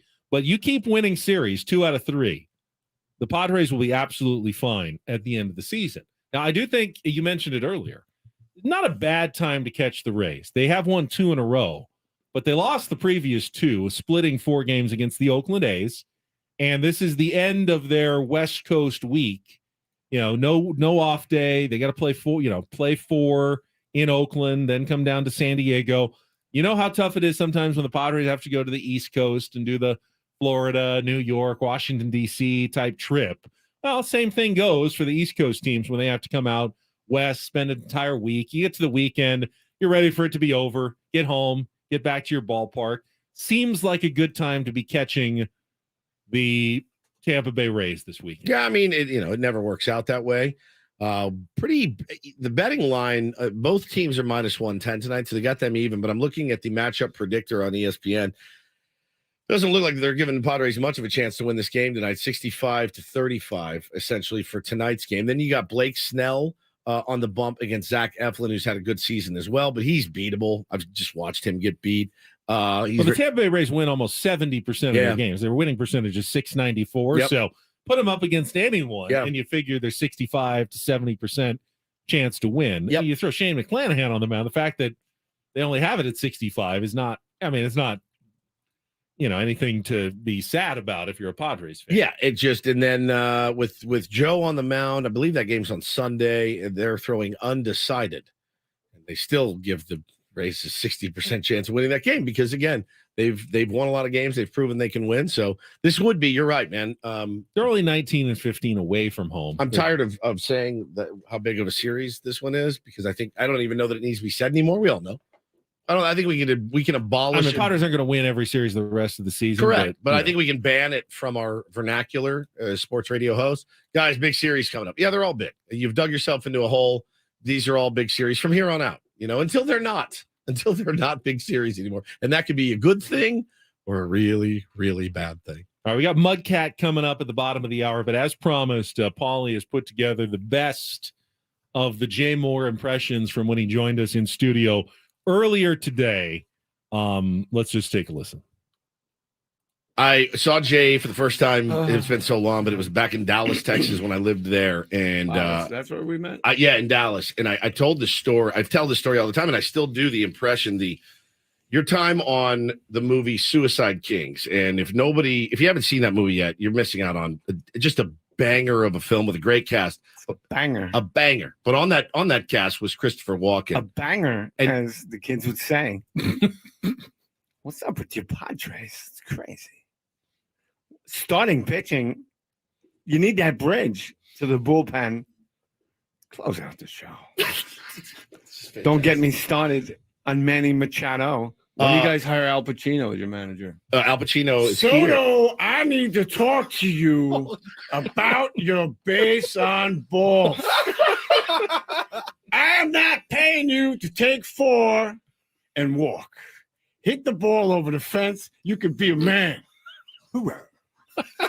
I'm dead. I am. Where is Ken Cameron? Whoops, never mind. Oh, Jay. Man. How about Colin Quinn? What would he have to say? Let's not make a big deal out of it. I mean, what are we going to do? There's a dog park in Centerfield, you know? Petco Park, you know? Give me a couple of milk bones and a cow's ear. Jeez, Soto. He's got a little French bulldog in him. I don't know. That guy looks... I'm trying to edit as I talk. Yeah, I was just about hard. to say, how do you not curse? I know. Holy crap. Oh, God, that do was people fun. even know who Colin Quinn is anymore? Yeah. He knows Colin Quinn. Jack, my son's here answered. You don't have any idea who Colin Quinn is now. Jack has no idea. He's who Colin 20. Quinn is. Yes. So, but that was amazing. Oh.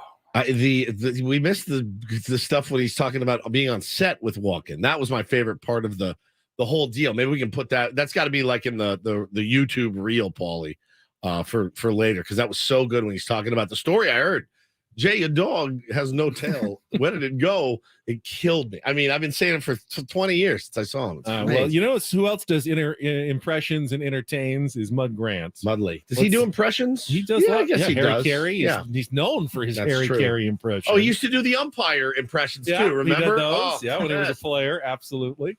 Let's take our final timeout, and Mudcat will join us on a Friar Friday when we return. Ben and Woods on San Diego's #1 sports station, 97.3 The Fan.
This hour 97.3 The Fan is brought to you by the Caltrans Stormwater Program. Visit cleanwaterca.com. Let's change this to that by picking up after our pets, reducing pesticide use, and regularly servicing our vehicles. Learn how at cleanwaterca.com. That's cleanwaterca.com from Caltrans Stormwater. And if I was our next guest's co-host, I would do a little paper snap of confidence right after How does he do it? that read. Yeah. Well, you kind of fold it and then you snap. You don't tear the paper, you just snap the paper. And that's the paper snap. I do the double snap. Confident. Ooh. Like that? I wonder if Don could pull off a double snap. No, because it's my move now. Trademarked move. Trademarked. Just quickly, we have 2 locals now near the top of the leaderboard at the U.S. Open. Xander is still at 8 under. He tees off later. Charlie Hoffman, 4 under today. 3 Mud's under. ready for to the go. tournament. Mud's ready, Ben. All right, we'll get to Mud then after traffic. I thought you told me to wait. You Mud's said ready. I'm telling you now, he's ready. Stall for a minute Mud's or ready. two. Mud's and you ready. did, Mud's so ready. I Mud's don't ready. have to Mud's go to ready. my Mud's golf ready. Mud's ready. on my Mud's ready. stall. Mud's All right, ready. Mud's go to ready. Mud Mud's after ready. traffic here on 97.3 The Fan.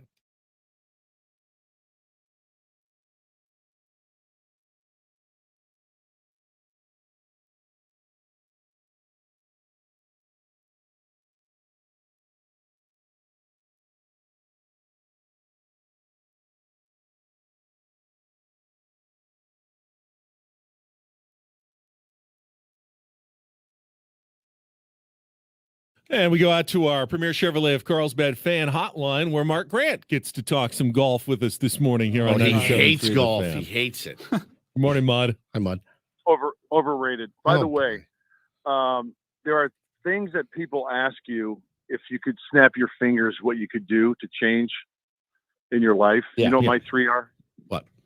Mine, speak a language fluently. Yes. I love the Spanish language. Play an instrument. I know you play the guitar. I would Yep. love to pick up an instrument and play. Thirdly, I've always had this fascination with impressionists. Growing up as a kid, like when Rich Little was on Johnny Carson, Yep. and of course I'm dating myself. But more recently, like Bill Hader, Jay Moore, Yep. I just find it phenomenal and so entertaining when people just nail impressions. It's the best. He's the best. And Watching him do it is yeah. insane. One of my favorites is obviously when people try to do Al Pacino, and it's like there's 3 stages of like Al Pacino during his career. There's like the Dog Day Afternoon. I'm dying here, Leon. I'm dying. Remember? Yeah, Star the for bank robbery? Serpico, whatever. Yeah. Oh, John Cassell, and I'm dying here, Leon. I'm dying. Well, how'd you complain? We'll go to Algiers. and then you've got, the Godfather, of course. Fredo, never pick sides against the family, right? Yeah. You ever? Of course. And then you've got the one where it's Son like, of a woman. yeah. Son of a woman. Just yeah. everyone walking around. Hoo-ah! Hoo-ah! Yeah. Hoo-ah! It drives me nuts. One of my favorites is Bill Hader when he says, like, Al Pacino gets in an argument with a child. He says, "Liar, liar, your pants are on fire." She got a great ass from Heat. It's my favorite. It's my favorite. If I was 20 years younger, I'd take a flamethrower to this place. But not a stitch. So good. No, Moore nails it, man. The walk-in too is just the creepiest, craziest. God, so It's brilliant. Brilliant. Some of the greatest dialogue is in Pulp Fiction when he prints the watch to Butch. This watch. Yeah. The watch. this watch. I carry this hunk of metal up for 20 It's years. your birthright. It's your birthright. It's your birthright. And I'll be damned. It's crazy. That's so good. Starting pitching, you need that bridge to the bullpen. Did you heard his Soto stuff, didn't you? I did. Oh my it was God. spectacular. Just spot on. So good. Now, Mud, did you? You're legendary for your Harry Carey in Chicago. Well- Did you ever get to do it for Harry Carey? I never did. Yeah. No, I spoke to Harry back in the day, but I was just, I was in awe. I mean, I'm not much of a, there are certain people that we meet in the course of our lifetime. It's like you really like and admire. And when I was always in the presence of Harry, I was like, just always respectful and just, enjoyed his company, but never in his presence did I ever drop an impression on him. So That's how I feel about Don Orsillo. When I Respectful and awe. Yeah, When I pop by the booth, Mud always gives me a big. I just come pop by and say hello. I don't want to bust these guys' balls too much. They're working, But I pop. Oh yeah, we're working. You're working. I walk in and Mud will always stand up, give me a big hug, and Don just looks up. How you doing, kid? And shakes my hand, and I walk out, and I'm just like, holy smokes, man! I'm in the presence of greatness here. He's also too good to come on our show, as you know. So it's fine. We appreciate and love you, man. You sounded great. You always do. You're such a part of our lives every single night, Mudley. And listen, been a lot more fun recently watching this squad at the ball yard every night than it had been.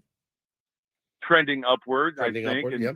Bob Melvin, you guys know as well as anybody that during this long season of baseball, you look at talent on paper and the phrase on talent. Oh, this team has, the talent on paper to do this. And well, you got to go out and perform. And Bob Melvin, we talk to him every day, and he still firmly believes, he's spoken to the fans and the media, that this lineup is just too potent, that it can't have an upward tick. And I think we've seen, obviously, the past couple of weeks, we have seen that. You guys mentioned earlier, I was listening about, Tampa Bay Rays coming to town. Tough team. Yeah. Good ball club. McClanahan, Cy Young Award candidate. Nasty. But still, it's when you play these teams, which is key. And just because the guy's been pitching his tail off all season doesn't mean he can not have that one where he lays an egg. I always go, when people come up to me and they say, oh, look at this matchup, so-and-so versus so-and-so. Oh, we've got no chance. Oh, well, my go-to default is Daryl May versus Johan Santana in the Metrodome in the heyday of Johan coming off a Cy Young year. And it's like, oh, we've got no chance in this game. We're in Minnesota. We're playing against Johan Santana. We got Daryl May. Who's Daryl May? Well, next thing you know, Dave Roberts hits one off the baggie. I forgot who else in that game did well. But anyway, the bottom line is Padres beat the Twins that day. They beat Johan Santana. So it sounds cliche. It sounds cliche, as Ted Leitner would say. I will use the proverbial cliche. But any given day, one team to beat another one. So, I forgot about his Uncle Teddy. Yeah, I forgot about his Uncle Teddy, too. Here's the pitch. Ground ball, short, caught, over to first, in time for the out. It's brilliant. Mud, I have no, go ahead. No, I was just going to say, and with the Rays coming to town, as you guys mentioned towards the end of the trip, and the A's beat them 2 out of 3, right? Yeah, 2 out of 4. They split to a 4-game series. They had 2 and 2. 2 out of 4. So hey, go to the ball game, watch the ball game, enjoy it, and you never know what's going to happen. That's what's great about our great sport of baseball. Mud Grant is with us here on 97.3 The Fan on Ben and Woods, and I'm sure you interact with fans more than just about anyone walking around the ballpark. They love to say hi to you. I'm sure you see the comments. You're not on Twitter anymore, but they still get to you. Bob Melvin, he's an idiot. He doesn't know what he's doing. Clearly, the man is not an idiot. We've all met him. He's a very smart baseball guy, but you can disagree with some of the decisions. How do you deal with when you get the credit, when you hear the criticism of Bob Melvin? You don't have to agree with everything he does and every decision he makes, but we all know that he's a smart guy, good baseball man. He's got reasons for doing what he's doing out there, whether it's starting Ryan Weathers yesterday and Yu Darvish today, or calling for a bunt there in the 5th inning. He's got his reasons for sure. Yeah, and I will say this, two-part question. One is I'll talk about Bob Melvin first. The guy's prepared as anybody. When I walk in his office and talk to him, he's got matchups. He's got everything. There is nothing that he does not know about the team that he's playing, the pitching matchups, who's available, who's not available, who's kind of banged up a little bit, whatever the case may be. Prepared, yes. As far as the fans are concerned, that's what makes it great. Isn't that what makes sports great? I don't know anything about basketball or football or hockey or whatever, but if I'm the casual viewer, which sometimes I watch games, I'm like, what's this guy doing? What do I know? And the great Bob Chandler, who I love dearly and owe a lot to, he taught me something a long time ago. It was during a game, and we were talking after the game, and I said, gosh, Bob, what do you think's going on here with this? And he goes, well, you know what, Mud? He goes, there's something I learned a long time ago. He passed it on to me. He goes, he writes down MC, right? And I said, what's MC mean? He goes, manager's choice. He says, remember this. He goes, we can speculate, we can see, we see the big picture from the booth, or, we're in the dugout or we talk to people, but the manager knows, he's inside the clubhouse. He knows what's going on. He will know much more than we will ever know. being an announcer, and that's why he came up with the phrase "manager's choice." That's his choice. He knows more than we. He may not divulge what that reason is, but the bottom line is he knows it. But I think that's what's great about sports. We get a chance to, be that manager, be that coach. And, is it what's great about sports, or is it the worst thing ever, Bud? I think it's great. It's horrible. It's horrible. Well, it's a subjective type of opinion, and if people want to get on Melvin, they want to get on me or whatever. Hey, you know what? That's your prerogative. That's straight Bobby Brown. Straight right there. Bobby Brown. I was waiting. Yeah. So that's just the way I view it. As I get older, I'm just kind of like, you know what? Does it really matter what people think as far as about Bob Melvin or me or Ben and Woods or whatever? No, but that's what makes it great. They get to voice their opinion, and that's their right to do so. And I just try to look at things as just have fun with it and enjoy it while we have it. You guys do have fun every single night. Thank you very much. No fissures in the Padres broadcast booth. None whatsoever. Everything is moving along swimmingly. Yeah. Fishers, what do you mean? No fishers. Well, there's a report. There's a fisherman. There's a fisherman in there. There's a fisherman. The report a few weeks ago, fishers in the Padres clubhouse.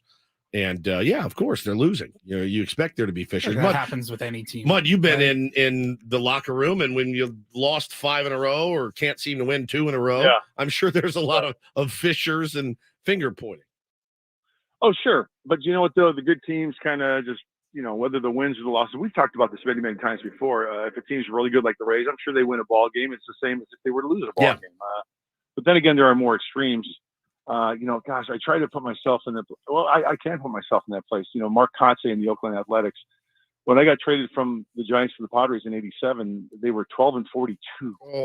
12-42. On pace to win 36 games for the year, right? It was a third of the way of the season, or a quarter of the way through the season, whatever the case was. And it was just horrible. You go out there and you try to win every game and do something to make a difference. But my gosh, that's part of the grind, not only physically but mentally. But the thing you want to try to avoid, we've mentioned this before too, is when you're on a bad streak and you're like, oh, here we go again. That's the last thing you want. And you try to avoid that. But this team, hey, you look like I said, from the outside in, you look in the dugout, you look on the field, we're seeing some great things. Fernando, oh my gosh, how to be part of history and watch history the other day, boy, he's just been exciting. He's worth the price of admission from the time he steps in the batter's box and out in his playground out there in right field. Just and I'll say this in all honesty, he's getting better. It's going to take some time, but it's like sometimes he'll turn the routine play into a spectacular play. Yeah, and that's not a bad thing because still reading the ball in right field. It's a different read, and sometimes with that athleticism, he can make up the difference to where he makes the play and it makes it look exciting. So hey. Through time, I think he's just going to get better and better. The one criticism, he sometimes tries to do too much out there, make a throw that's impossible. There's no way you're going to get that guy at the plate. Just throw it into the second baseman. Yeah, it happened last night. Yeah. It happened last night. You can comment on what we were discussing a little bit earlier. Do you think Fernando Tatis Jr. is the center fielder of the future for the San Diego Padres? Oh, I can't. I mean, could he play center field? Absolutely. Is he the future? I can't. I don't want to play GM or speculate on that. I can't put my stamp on that or my opinion. The only thing I can say is he able to play center field? Yes, I think it's a great position, an easier position. I shouldn't say easier, but as far as reading the ball off the bat, I was talking to Rick Manning the other day with the Guardians. He played center field. He goes, "Oh, it's awesome in center field," because we were talking about Tatis. He asked me the same question: "Can he play center?" I said, "Yeah, he's played out there a couple times." And he goes, "It's such a great position because you can see the trajectory of the pitch. You can see the pitch, the ball off the bat. You read the swing of the ball off the bat, and it's a better jump. Whereas in the corners, it's a little bit different." So, Woodsy, I'm gonna refrain from answering that question. I know you're trying to pin me in a corner. That was Ben's question. That was Ben's question. I'm not going to bite. My question is Woods would never ask such a tough and insightful question as that one. Should AJ Preller keep his job? But I'm just kidding. Did you hear what Ben just said passive aggressively? He was been here for 2 days. There's nothing passive about it. Wow. Wow. Good God. Aggressive. All right. I'll be at the ball yard Someone tonight. has to hold Mud's feet to the fire Hey, during how this are you interview. guys, how are you guys doing, by the way? How's life treating you? Fantastic. Really good, Speaking actually. of Fishers, you should check out the Ben and Woods program from time to time. We're on the verge of signing a new deal, but I don't know that it's going to happen, Mud, if I'm being honest. Oh, you really? Yeah, You need we'll an see. agent? We'll see. I got an agent. Do Got you? an agent. Yeah. We'll see. Really? Yeah. At this point, I think I'm going to ask for more money than Ben. We're even right now. We make the same money, but just with recent transpirings and things. That's what he thinks. Well, hey, think of it this way. I wish you guys nothing but the best. You guys know that. And I'm all about peace and love, right? Go to the studio each day and know that you brighten people's lives and you make them chuckle a little bit, maybe teach them a little something. And it's getting pretty deep because I'm talking about you guys. So do you, so buddy. full of it, Yeah, I'm so full of I know. it. We right know. now. Feels like we're an after-school special. We now. know that. We love you, pal. ABC after school special. Remember those? Oh my gosh. Will you Unbelievable. give my love to Don Orsillo tonight? Now I will see you at the ballpark. I will stop by and say hello. Yeah, Don Tangelo's the best. Hopefully a Padres victory tonight with the Rays in town. So go It's gonna be a good Friars. one. Gonna be a good one. Yeah, looking forward to it. All right. Bye, guys. Bye, Budley. There's the Ted Leitner again for us. Suck it. Mark Grant on our Premier Chevrolet of Carlsbad fan hotline. Save money the right way with Premier Chevrolet of Carlsbad. Visit them today in the Carlsbad Auto Mall. Chevrolet, find new roads. I wasn't trying to insult you. You have a It's very rapport insulting. with our guests that I don't think I ever People are texting me now. I can never Wow. quite match the rapport that you have. So I have to carve my niche with the tough by questions. asking the harder questions. Yeah, rapport is a gift. It is. And you have it. It's spelled weird. Yeah, it's Rapport. Ian Rappaport. No, What's the better way to spell it? R-A-P-O-R-E. Or R-A-P-O-R-E. Rapport. Rapport. Sure, there's a few hillbillies out there that spell it rapport. R-A-P-O-U-R. Yeah, rapport. Rapport. Rapport. All right. Foster, we got a great rapper. Hey, I'm making beers tonight. Got a great rapport. Hillbilly. Playing golf with him on Father's Day. Well, you and I got a great rapper. Rapper. We got a good rapper. What are you doing Father's Day, Benjamin? I'm playing with actually my father-in-law. Oh, nice. Golf, that morning. Beautiful. Yeah, got invited to a tournament that morning. Awesome. Yeah, I'm playing early Sunday, and then we'll be home to hang out with my beloved kids. To all the dads out there, man, I know how hard you work. We appreciate you. It's the greatest gig in the world, being a dad. So shout out to my boys, Bo and Taylor. I think they're probably watching on YouTube right now. They're home from school. Hi, Bo. Hi, Taylor. Hi, Bo. Hi, Tay. Dad is coming home soon. And man, being a dad is the greatest. My dad is in town. I love you, Dad. And I love all you dads out there. I know you guys grind and keep up the good work. Your boys and your girls need you. Yeah. So we got 3 games against the Rays, and then we come back on Monday. The Padres will start a really critical series against the San Francisco Giants. 4 games up there in the Bay Area at Oracle Park against a team that's been pretty hot, that's holding on to one of the wild card spots, but is absolutely. Here we go. I think the Padres like 2.5 games behind, something right there. I mean, absolutely within striking distance. If the Padres have a good week here, said it yesterday, it's still true today, even though they lost. They'll be right where they want to be, going into next weekend. So important games this weekend, even bigger games when we come back on Monday against the San Francisco Giants. A quick 4-game road trip up to the Bay Area. Yeah, well, I mean, God, I'd love to win this series. Keep winning series as best you can. Keep winning these series, and let's let the chips fall where they may. Really encouraged by what we're seeing.